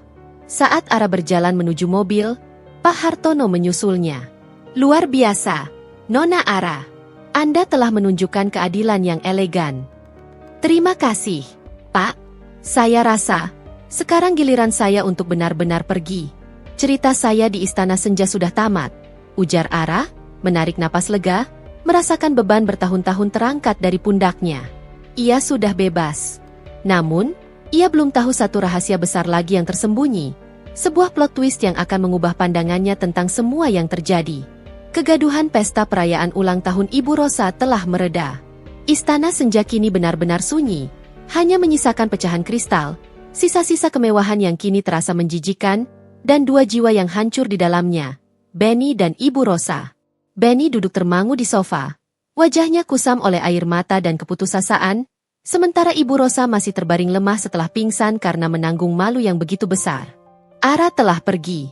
Kepergian Ara, setelah berani menyerahkan berkas perceraian di tengah aib sosial, terasa lebih menyakitkan daripada kebangkrutan finansial itu sendiri. Bagi Benny, Ara adalah pembuktian diri yang berjalan pergi, membawa serta segala kehormatan yang ia yakini pernah ia miliki. Benny meraih botol vodka dan meneguknya langsung. Rasa pahit dari minuman itu seolah meniru rasa pahit dari penyesalan yang kini menggerogoti jiwanya. Ia menyalahkan Ara, Ibu Rosa, investor, dan takdir. Namun ia tahu, Akar masalahnya adalah kesombongan dan keangkuhannya sendiri. Ma, bangun, Ma. Jangan begini. Kita harus cari cara untuk membalas perbuatan Ara, bisik Benny, mengguncang pelan lengan ibunya. Ibu Rosa perlahan membuka mata, tatapannya kosong. Ara adalah musuh bebuyutan. Dia menghancurkan kita, Benny. Dia membuat kita menjadi badut di depan semua orang. Tapi kenapa? Ma, kenapa Ara tahu begitu banyak? Dia tahu tentang Cikarang, dia tahu tentang berkas di brankas. Dia bukan otak udang seperti yang kita pikirkan. Benny menatap ibunya dengan penuh tuntutan. Dia pasti punya kaki tangan, serga Ibu Rosa. Dia bekerja sama dengan Hartono, si tua bangka itu. Benny menggeleng. Tidak, Ma. Ara sudah tahu segalanya sebelum dia dekat dengan Hartono. Ada yang aneh. Aku harus cari tahu apa yang sebenarnya Ara temukan di brankas itu. Dengan langkah gontai, Benny berjalan menuju perpustakaan, tempat yang sudah Ara tunjukkan sebagai sumber rahasia mereka. Ia menarik rak buku mahoni yang berat itu. Brankas itu terbuka. Benny menatap kosong ke dalamnya. Ia tahu, berkas yang paling krusial sudah tidak ada, berkas yang menunjukkan manipulasi aset. Namun, saat tangannya meraba dasar brankas yang terbuat dari baja, ia merasakan ada sesuatu yang terselip di balik lapisan tipis. Ia merobek lapisan itu dengan kasar. Di sana, tersembunyi sebuah amplop coklat tua yang sudah menguning. Disegel dengan lak lilin bertuliskan inisial, KS. Benny menariknya keluar. Itu adalah surat tulisan tangan ayahnya, Tuan Kusuma, yang ditujukan kepada Benny. Di bagian bawahnya, terselip sebuah wasiat yang belum dibuka. Napas Benny tercekat saat membaca tulisan tangan ayahnya. Untuk Benny, putraku tercinta. Jika kamu membaca surat ini, ayah pasti sudah tiada. Ayah tahu kamu akan meneruskan bisnis ini, tapi ada satu hal yang harus kamu tahu. Nak, semua yang kita miliki, semua koneksi bisnis yang kamu nikmati hari ini, bukanlah murni hasil kerja keras ayah. Ayahmu dan ayah Ara, mereka adalah sahabat karib. Ayah Ara, dialah yang seorang konglomerat sejati. Beliau meninggal ketika Ara masih sangat kecil dan mewariskan aset yang sangat besar, termasuk saham di perusahaan yang kini menjadi inti PT Jayakarta. Ayah Ara meminta ayah untuk mengelola dan mengembangkan warisan itu, karena Ara masih terlalu muda. Ayah berjanji untuk menjaganya dan mengembalikannya secara utuh, plus keuntungannya, ketika Ara menikah atau mencapai usia 30 tahun. Sayangnya, ayah tidak sempat melakukannya. Wasiat asli tentang pengembalian aset ini ayah simpan. Ayah juga meninggalkan sedikit petunjuk di brankas ini agar kamu bisa menemukan dokumen wasiat itu. Karena ayah tidak ingin ibumu tahu. Ibumu, dia terlalu terobsesi dengan kekayaan dan mungkin akan tergoda untuk menggunakan uang itu. Benny, seluruh kemegahan yang kamu dan ibumu banggakan selama ini, semua darah biru yang kamu jilat, itu semua berasal dari modal awal Ara. Kamu hanya mengelola, dan ayah mohon, kembalikanlah hak Ara. Dia gadis yang baik, jangan kamu lukai hatinya. Jika kamu jujur padanya, ayah yakin, dia akan menjadi pasangan yang membawa berkah. Ayahmu. Benny menjatuhkan surat itu ke lantai. Tangannya gemetar hebat. Ia tidak percaya dengan apa yang baru saja ia baca. Sebuah plot twist yang menusuknya tepat di jantung keangkuhannya. Tidak mungkin ini semua milik Ara, bisik Benny. Seluruh kekayaan, koneksi, status sosial yang selama ini ia gunakan untuk meremehkan Ara, ternyata bersumber dari Ara sendiri. Benny selama ini merasa sebagai raja di istana Ara. Ia telah memandang sebelah mata Ara. Padahal Ara adalah pewaris sah dari semua yang ia nikmati. Ini jauh lebih memalukan daripada kebangkrutan. Ini adalah ironi yang mematikan. Ia meraih wasiat yang tersemat di balik surat itu. Wasiat itu menjelaskan detail aset yang harus dikembalikan kepada Ara, aset yang kini telah Benny campur adukan dan gunakan untuk menambal kerugian perusahaannya. Benny, apa yang kamu lakukan di sana? Ibu Rosa, yang sudah siuman, berteriak dari ruang keluarga. Benny membawa surat dan wasiat itu ke hadapan ibunya. Ma, baca ini. Baca apa yang ayah sembunyikan selama ini. Ibu Rosa membaca surat itu dengan mata terbelalak. Wajahnya berubah dari marah menjadi panik yang ekstrim. Tidak, ini bohong. Ayahmu mengarang cerita. Dia sengaja ingin membuat kita miskin dan menyerahkan semua pada menantu tidak tahu diri itu. Cukup. Ma. Ayah tidak berbohong. Semua ini benar. Kita ini hanya pengelola kekayaan Ara. Kita menggunakan uangnya untuk membangun kerajaan palsu ini. Benny berteriak frustrasi, air mata penyesalan dan amarah bercampur menjadi satu. Kamu tidak boleh bicara begitu, Benny. Kita tidak boleh mengembalikannya. Jika itu terjadi, kita akan menjadi sebatang kara. Kita akan miskin. Ibu Rosa mencoba merampas wasiat itu. Benny menahannya. Kita sudah miskin. Ma. Kita sudah hancur. Dan yang paling menyakitkan, aku selama ini menghina Ara, menganggapnya wanita miskin yang hanya mengejar hartaku, padahal dia adalah pemilik sah dari hartaku. Rasa malu yang dirasakan Benny kini mencapai puncaknya. Ia menyadari, pembalasan Ara ternyata tidak datang dari niat jahat, melainkan dari kebohongan yang sudah tertanam lama dalam keluarganya. Ara bahkan tidak tahu tentang warisan ini saat ia melancarkan aksi pembalasan elegan itu. Ara murni bertindak atas dasar harga diri yang diinjak-injak, menggunakan kecerdasannya yang murni, bukan dengan senjata warisan. Ini membuat perbuatan Ara terlihat semakin mulia, dan perbuatan Benny semakin hina. Sementara Benny dan Ibu Rosa bergulat dengan kebenaran yang memilukan itu, Ara berada di apartemen sewaannya, sebuah unit kecil dengan pemandangan kota yang sederhana, namun memberinya ketenangan yang sudah lama hilang. Ia sedang menyusun proposal baru, wajahnya memancarkan fokus dan ketenangan. Ponselnya berdering. Nomor tak dikenal. Halo. Nona Ara, ini Hartono. Bisakah kita bertemu? Ada hal yang sangat penting, yang berhubungan dengan almarhum ayah Anda. Suara Pak Hartono terdengar sangat mendesak. Ara setuju. Mereka bertemu di sebuah kafe. Pak Hartono membuka pembicaraan dengan suasana yang sangat serius. Nona Ara, saya tidak bisa menahan ini lagi. Saya adalah rekan lama ayah Anda. Dia mempercayakan saya untuk mengawasi perkembangan Anda, dan juga warisan Anda. Ara mengerutkan kening. Warisan?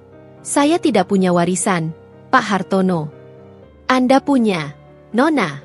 Warisan yang sangat besar, yang kini menjadi inti kekayaan Benny. Seluruh kekayaan yang Benny banggakan, saham di PT Jayakarta, semua itu adalah dana kelolaan dari aset yang ditinggalkan ayah Anda. Benny dan Ibu Rosa seharusnya mengembalikannya kepada Anda setelah Anda menikah. Pak Hartono meletakkan sebuah salinan wasiat yang ia simpan di hadapan Ara. Ara menatap kertas itu, matanya berkaca-kaca. Ia membaca detailnya, namanya, aset-aset yang kini ia kenali sebagai sumber kemewahan palsu Benny. Perasaan yang melandanya bukanlah kegembiraan, melainkan kekosongan dan ironi yang mendalam. Jadi semua yang terjadi, semua penghinaan itu, aku adalah pemilik sah dari semuanya. Ara berbisik, suaranya tercekat. Ya, Nona Ara. Anda adalah ratu di istana itu. Sayangnya, mereka membuat Anda menjadi budak, ujar Pak Hartono. Saya melihat perjuangan Anda. Anda menghancurkan mereka bukan dengan uang, tapi dengan kecerdasan Anda sendiri. Itu adalah pembalasan yang paling elegan. Ara menelan ludah. Wawasan ini mengubah segalanya. Ia tidak membalas dendam karena uang. Ia membalas dendam karena harga diri, dan ternyata, di akhir cerita, ia juga adalah pemilik sah dari panggung sandiwara itu. Benny dan Ibu Rosa bukan hanya sombong dan jahat. Mereka juga perampok yang tertidur di atas harta curian. Saya ingin menggunakan jalur hukum, Pak Hartono. Bukan untuk menghancurkan mereka sepenuhnya, tapi untuk mengambil kembali apa yang menjadi hak saya. Dan saya akan pastikan, mereka belajar apa artinya hidup tanpa topeng kekayaan. Ara bangkit, tatapannya kini berubah, memancarkan aura mahkotanya yang sesungguhnya. Kebenaran yang terungkap di malam yang kelam itu membuat Ara semakin yakin. Ia tidak hanya keluar dari sangkar emas, ia akan merebut kembali sangkar itu dan menggunakannya untuk kebaikan. Sementara Benny harus menghadapi konsekuensi logis dari perbuatannya, bukan karena kemauan Ara, tapi karena keadilan yang bekerja tanpa pandang bulu. Setelah mengetahui kebenaran pahit tentang warisannya, Ara tidak lagi melihat Benny dan Ibu Rosa dengan kebencian, melainkan dengan rasa kasihan yang mendalam, dicampur dengan kepuasan yang dingin. Mereka telah makan hati dan berselimut kebohongan selama bertahun-tahun, menggunakan harta milik Ara untuk membangun menara kesombongan yang kini runtuh menimpa kepala mereka sendiri. Ara tidak perlu lagi bertarung secara emosional. Kini saatnya keadilan hukum bekerja. Ditemani oleh tim hukum yang disediakan oleh Pak Hartono, yang bertindak sebagai tangan kanan mendiang ayahnya, Ara mendatangi pengadilan. Wajahnya memancarkan ketenangan yang tak tergoyahkan. Sebuah aura yang jauh berbeda dari Ara yang dulu sering menunduk di Istana Senja. Nona Ara, dengan bukti wasiat ini dan laporan keuangan yang Anda miliki, kita akan memenangkan tuntutan hak waris ini dengan mudah. Termasuk pengembalian aset dan kerugian yang ditimbulkan oleh manajemen Benny dan Ibu Rosa, ujar pengacaranya, Tuan Dharma, seorang ahli hukum yang disegani. Saya tidak ingin mereka dipenjara, Tuan Dharma. Saya hanya ingin hak saya kembali, dan yang terpenting, saya ingin mereka belajar bahwa hidup bukan tentang menipu dan meremehkan orang lain. Pinta Ara, nadanya penuh ketegasan. Dan segera ajukan gugatan cerai saya. Saya ingin mengakhiri ikatan palsu ini secepatnya. Di Istana Senja, Benny dan Ibu Rosa hidup dalam isolasi total. Mereka menjadi buah bibir di kalangan sosial karena aib pesta itu. Telepon berdering hanya membawa ancaman dari kreditor. Perusahaan mereka kini tinggal nama. Semua aset berharga telah dibekukan. Benny menghabiskan sebagian besar waktunya di perpustakaan, membaca berulang kali surat ayahnya. Setiap kata seolah menjadi cambukan, mengingatkannya bahwa ia adalah pengemis sombong di mata Ara. Penyesalan itu mulai menggerogoti hatinya. Ia tidak hanya kehilangan harta, ia kehilangan kesempatan untuk mencintai dan dihargai oleh Ara yang ternyata adalah wanita paling berharga dalam hidupnya. Ma, aku akan menemui Ara. Aku harus meminta maaf padanya. Ma, bukan hanya soal harta, tapi soal perlakuan kita, kata Benny suatu pagi, suaranya sudah tidak lagi sombong, melainkan putus asa. Ibu Rosa, yang kini terlihat tua dan rapuh, menatapnya dengan tatapan kosong. Kamu mau mengemis pada wanita yang menghancurkan kita, Benny? Dia sudah tebal muka. Dia tidak akan kembali. Dia tidak menghancurkan kita. Ma, kita yang menghancurkan diri sendiri. Ara hanya membiarkan kebenaran bekerja, balas Benny. Ia sudah muak dengan penyangkalan ibunya. Untuk pertama kalinya, Benny berdiri di atas kaki kebenaran, bukan kesombongan. Benny mencari Ara. Ia mendatangi kantor, Aura Interior. Namun hanya bertemu Risa, yang memberitahunya bahwa Ara sedang tidak ada. Ia mencoba menghubungi ponsel Ara, namun tidak ada jawaban. Ara kini sudah diam 1000 bahasa untuk Benny. 3 hari kemudian, Benny menerima surat panggilan dari pengadilan. Bukan hanya gugatan cerai, tapi juga tuntutan hukum perdata atas pengembalian aset dan kerugian manajemen. Surat itu terasa seperti vonis mati bagi kehidupannya yang lama. Benny mendatangi kantor hukum Tuan Dharma, tanpa ditemani Ibu Rosa. Ia masuk dengan pakaian yang lusuh, tidak mencerminkan Benny yang dulu bersinar seperti bintang. Di sana, ia bertemu Ara, yang duduk di ruang konsultasi, dikelilingi oleh tim pengacara. Ara kini terlihat seperti ratu yang telah menemukan mahkotanya. Anggun, tenang, dan berwibawa. Ara, panggil Benny pelan. Ara menoleh. Ekspresinya datar. Tuan Benny, silakan duduk. Anda datang tepat waktu. Kami bisa langsung membahas syarat-syarat penyelesaian kasus ini. Ara, aku tidak peduli dengan uang itu lagi. Aku sudah membaca surat ayah. Aku tahu semuanya milikmu. Aku hanya ingin meminta maaf. Benny menunduk. Air matanya menetes di celana mahalnya yang kini kusut. Aku minta maaf, Ara. Aku sombong. Aku besar kepala. Aku adalah otak udang yang tidak tahu diri. Aku sudah menyakitimu bertahun-tahun. Aku meremehkanmu, padahal kamu adalah satu-satunya permata sejati dalam hidupku. Ara menatap suaminya. Permintaan maaf itu terdengar tulus. Sebuah pengakuan yang sudah lama ia nantikan.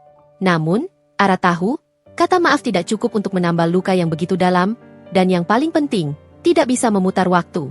Mas Benny, Ara berbicara, suaranya lembut namun penuh kepastian. Aku memaafkanmu.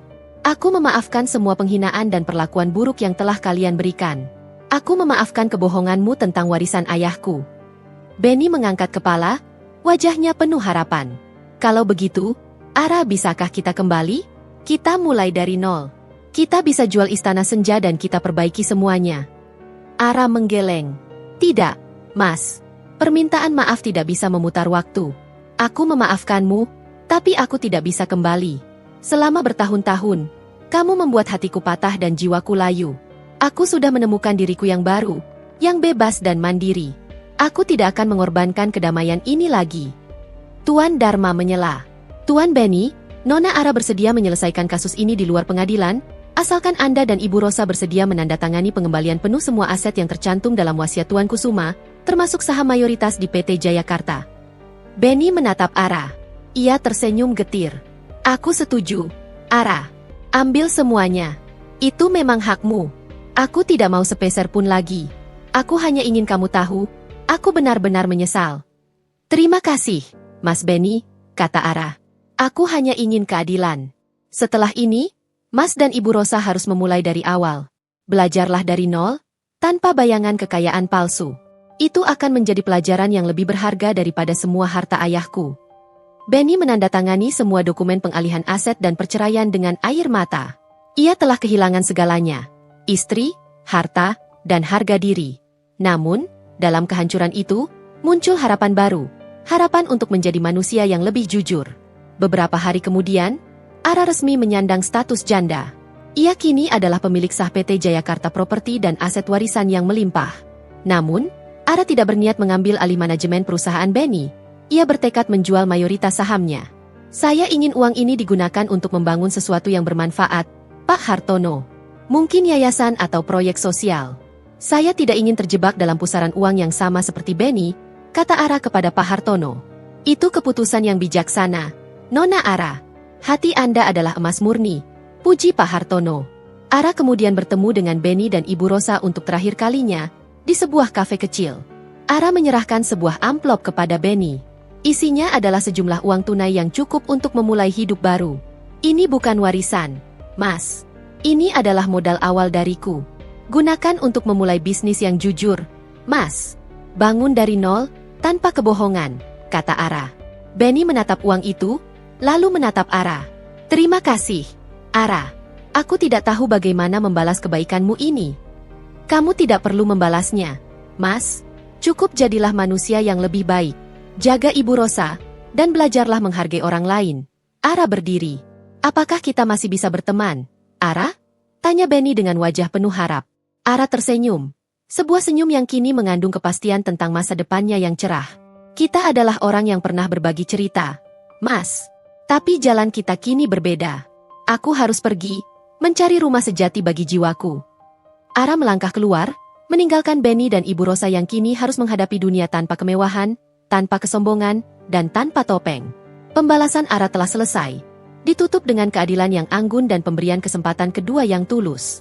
Setelah resmi bercerai dan mendapatkan kembali seluruh hak warisnya, Ara tidak menghabiskan waktu semenit pun untuk berdiam diri. Uang warisan yang kini menjadi miliknya adalah lautan modal. Tetapi Ara bertekad tidak akan membiarkan dirinya tenggelam dalam keserakahan seperti yang dialami Benny. Ia segera menjual saham mayoritas PT Jayakarta, menggunakan uang hasil penjualan untuk mendirikan yayasan seni dan desain, dan yang terpenting, mengokohkan fondasi perusahaannya sendiri, Aura Interior. Ia pindah dari apartemen kecil sewaannya ke sebuah studio loteng yang luas, dengan pencahayaan alami dan suasana yang sangat mendukung kreativitas. Tempat itu jauh dari kemewahan istana senja, namun memancarkan ketenangan yang otentik, sebuah oasis di tengah padatnya ibu kota. Ara kini adalah bintang lapangan di dunia desain. Namanya tidak hanya dikenal karena proyek Tuan Wijaya, tetapi juga karena keberaniannya dalam menuntut keadilan terhadap mantan suaminya, yang ironisnya adalah pemilik sah dari kekayaan yang direbut. Media kini melihatnya bukan sebagai istri pengusaha yang dicampakkan, melainkan sebagai Kartini modern yang berjuang dengan kecerdasan. Suatu sore, Pak Hartono mengunjungi studio Ara. Ia membawa kopi yang Ara sukai, menunjukkan rasa hormat yang mendalam. Nona Ara, saya bangga sekali melihat Anda.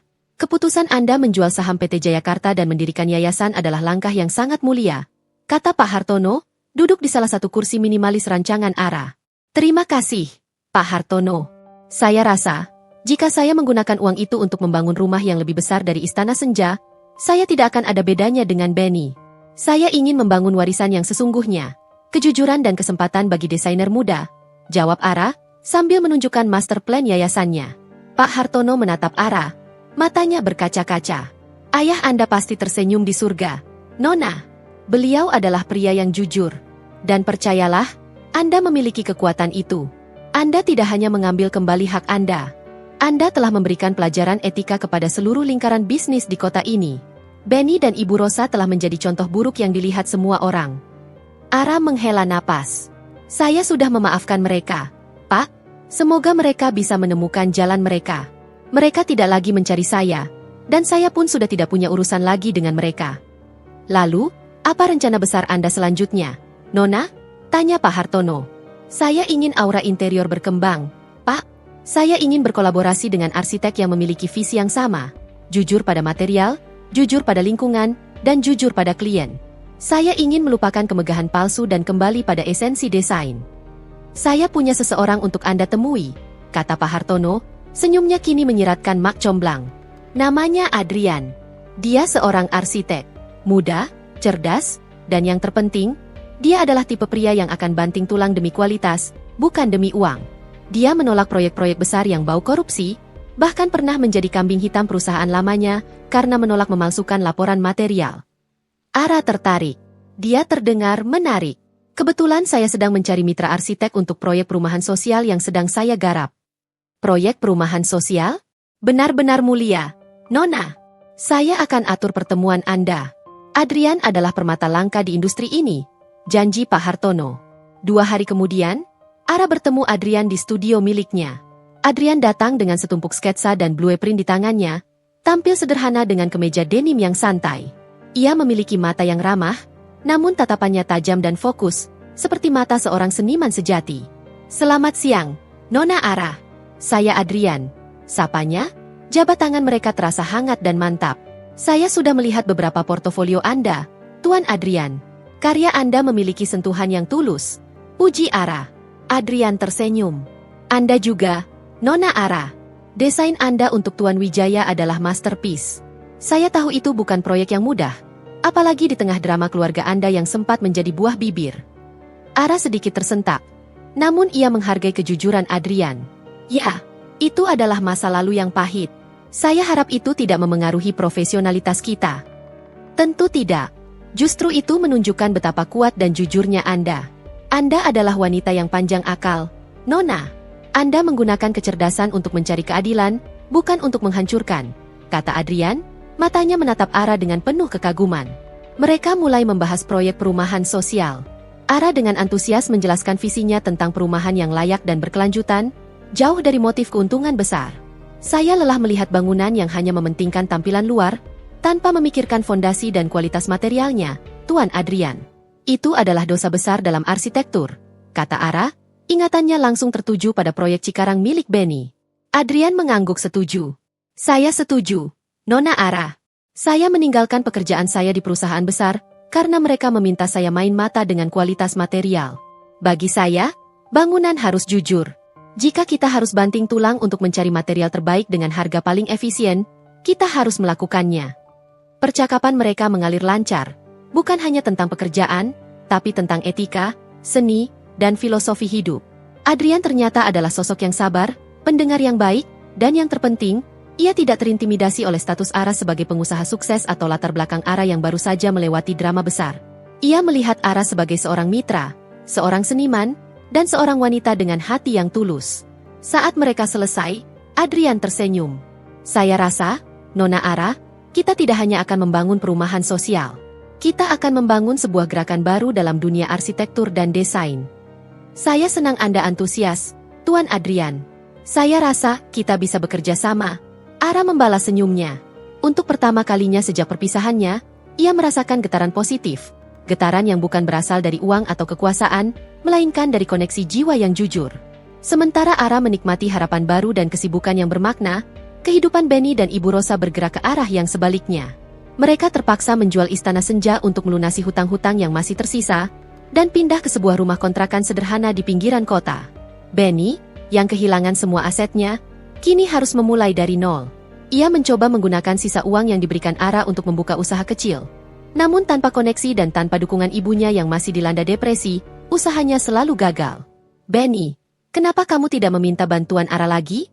Dia punya banyak uang sekarang, desak Ibu Rosa suatu malam, air matanya menetes. Benny menatap ibunya dengan tatapan lelah, namun tegas. Cukup, Ma. Aku tidak akan menjadi pengemis lagi. Ara sudah memberikan pelajaran yang cukup. Aku harus bertanggung jawab atas semua kesalahanku. Uang yang Ara berikan itu adalah modal untuk menjadi manusia jujur, bukan modal untuk kembali sombong. Meskipun Benny masih kesulitan, Ia telah mengalami perubahan yang nyata. Ia tidak lagi besar kepala atau sok tahu. Ia mulai menghargai nilai kerja keras dan kejujuran.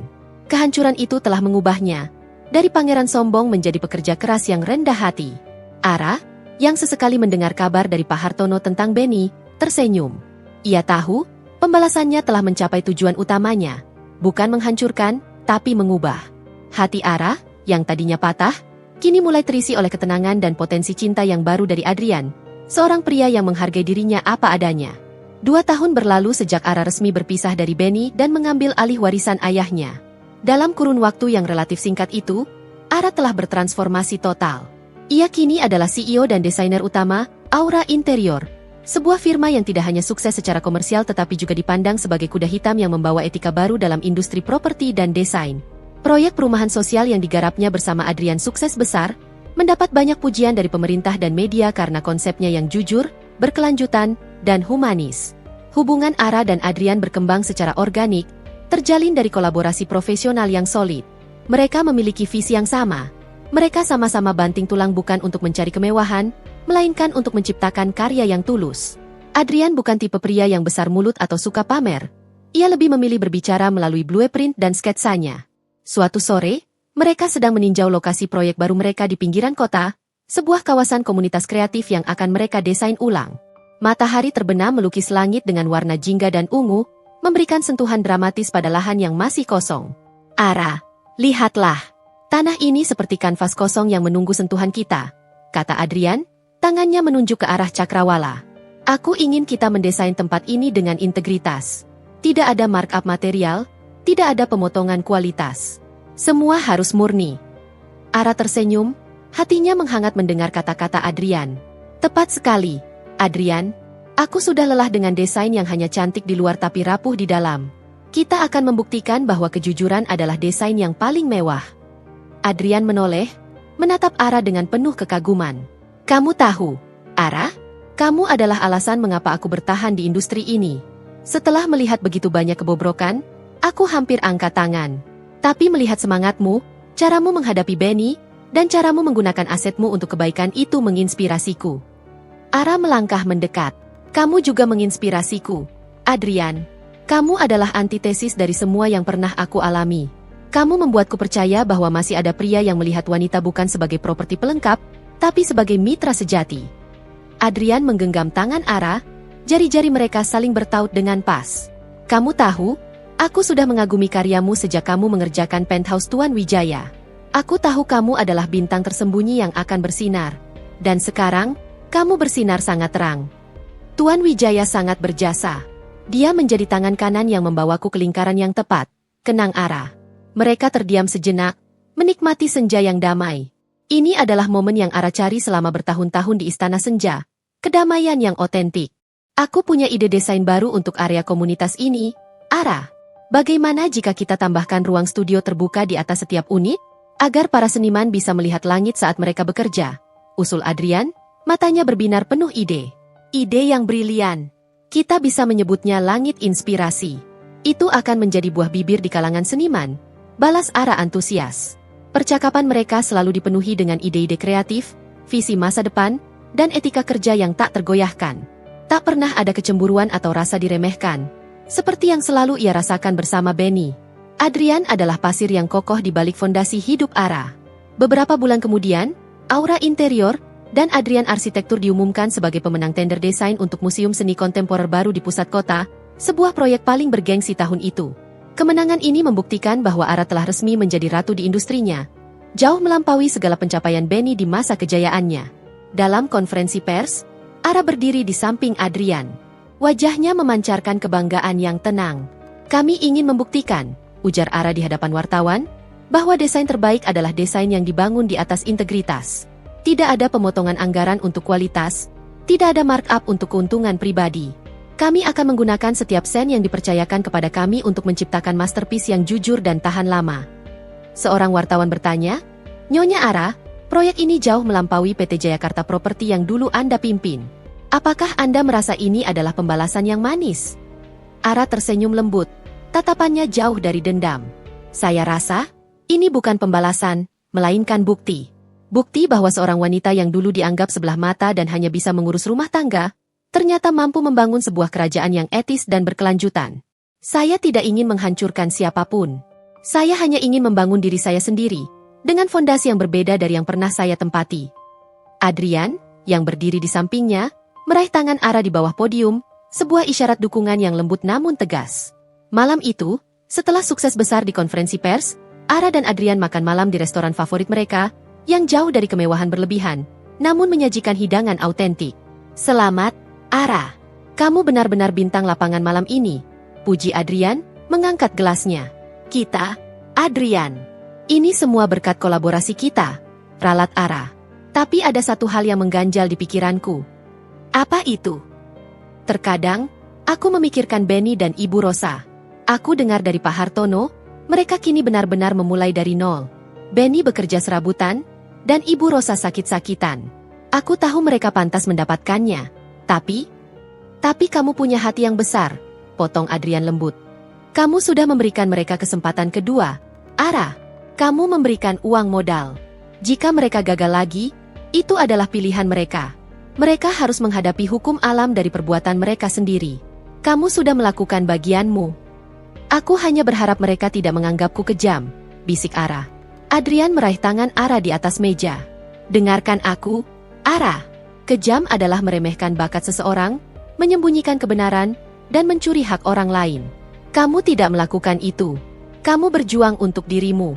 Dan kini kamu, dari permata yang diremehkan, telah menjadi wanita yang sangat kuat dan bijaksana. Aku bangga padamu. Mendengar pengakuan tulus Adrian, Ara merasa semua luka masa lalunya sembuh total. Ia tidak perlu lagi mencari validasi dari Benny atau Ibu Rosa. Ia mendapatkannya dari hati Adrian. Adrian, panggil Ara, matanya kini memancarkan cahaya yang berbeda, cahaya penuh cinta. Ya, Ara. Aku rasa, aku tidak hanya jatuh cinta pada arsitek yang jujur. Aku jatuh cinta pada pria yang membuatku merasa utuh kembali. Adrian tersenyum lebar. Ia mengeluarkan sebuah kotak kecil bludru dari sakunya. Itu bukan cincin berlian yang besar dan mencolok seperti yang pernah diimpikan Benny, melainkan cincin sederhana dengan ukiran geometris yang elegan, mencerminkan estetika desain mereka. Ara, Adrian berlutut di kursi, mengabaikan tatapan mata pelayan. Aku tidak punya istana senja, aku tidak punya kekayaan sebesar warisanmu, dan aku tidak punya janji kemewahan. Yang aku punya hanyalah visi, kejujuran, dan hati yang ingin membangun masa depan yang etis bersamamu. Maukah kamu, Nona Ara, menjadi mitra hidupku seutuhnya? Air mata Ara menetes, bukan air mata kesedihan, melainkan kebahagiaan murni. Ya, Adrian. Tentu saja. Aku mau. Mereka berpelukan, diiringi senyum haru dari pelayan dan bisikan kagum dari pengunjung lain. Ara telah menemukan puncak kejayaan yang sesungguhnya. Bukan di harta, melainkan di hati dan kejujuran. Ia tidak hanya berhasil membalas dendam, ia berhasil menemukan cinta yang murni dan autentik, jauh dari topeng kemewahan palsu yang pernah menjeratnya. Hidupnya kini adalah senandung cinta yang indah, yang baru dimulai. Waktu terus berjalan, membawa setiap karakter pada takdir yang telah mereka rajut sendiri. Setelah lamaran yang tulus di tengah senandung cinta malam itu, Ara dan Adrian segera merencanakan pernikahan.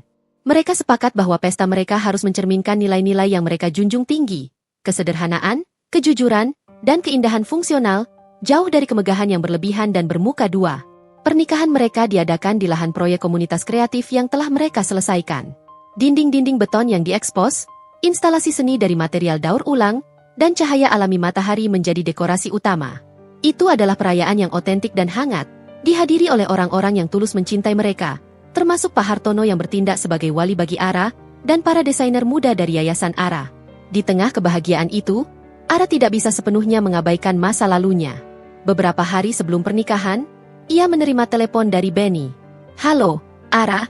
Suara Benny terdengar jauh dan ragu-ragu. Ya, Mas Benny, jawab Ara. Kini tidak lagi ada rasa sakit, hanya kepastian. Aku dengar kamu akan menikah. Selamat, Ara. Aku harap kamu bahagia, katanya tulus. Aku melihat berita tentang proyek museum itu. Kamu benar-benar berhasil. Terima kasih, Mas, kata Ara. Aku harap kamu juga baik-baik saja. Aku tidak baik-baik saja, Ara. Tapi aku berusaha menjadi orang yang lebih baik. Uang yang kamu berikan itu, aku gunakan untuk membuka bengkel kecil. Aku belajar kerajinan kayu, sesuatu yang jujur dan tak perlu markup, cerita Benny. Ibu Rosa, dia masih kesulitan menerima keadaan. Tapi dia mulai membantu di bengkel. Dia membuatkan teh untuk para pekerja. Mendengar cerita Benny, Ara merasakan kelegaan. Ternyata, kebangkrutan itu memang menjadi cambuk yang menyakitkan, tetapi juga obat yang menyembuhkan. Benny akhirnya menemukan kejujuran dalam kesederhanaan, dan Ibu Rosa mulai belajar apa arti kerja keras yang sesungguhnya. Itu adalah awal yang baik, Mas. Aku bangga padamu, ujar Ara. Ara, aku menelepon bukan hanya untuk mengucapkan selamat. Aku ingin meminta maaf sekali lagi. Aku datang ke bengkel ayahmu. Aku melihat betapa sederhananya dia, padahal dia adalah konglomerat sejati. Aku tahu ayahmu tidak akan bangga padaku. Aku telah menggunakan warisanmu untuk hal yang salah, kata Benny, suaranya tercekat. Aku harap kamu bisa menemukan kedamaian yang sejati. Aku sudah menemukannya, Mas. Aku sudah memaafkanmu. Dan aku berharap yang terbaik untukmu dan Ibu Rosa, balas Ara. Percakapan itu adalah penutup sejati bagi babak kehidupan Ara dengan Benny. Tidak ada lagi utang emosional, tidak ada lagi dendam. Momen paling mengharukan pada hari pernikahan Ara adalah ketika Adrian menanyakan kepadanya, Ara, apakah kamu sudah yakin? Kamu telah memberikan harta yang cukup untuk membuat Benny dan ibunya bangkit kembali. Apakah kamu tidak takut mereka akan kembali menjadi serigala berbulu domba? Tanya Adrian saat mereka bersiap di ruang ganti. Ara tersenyum, merapikan dasi Adrian.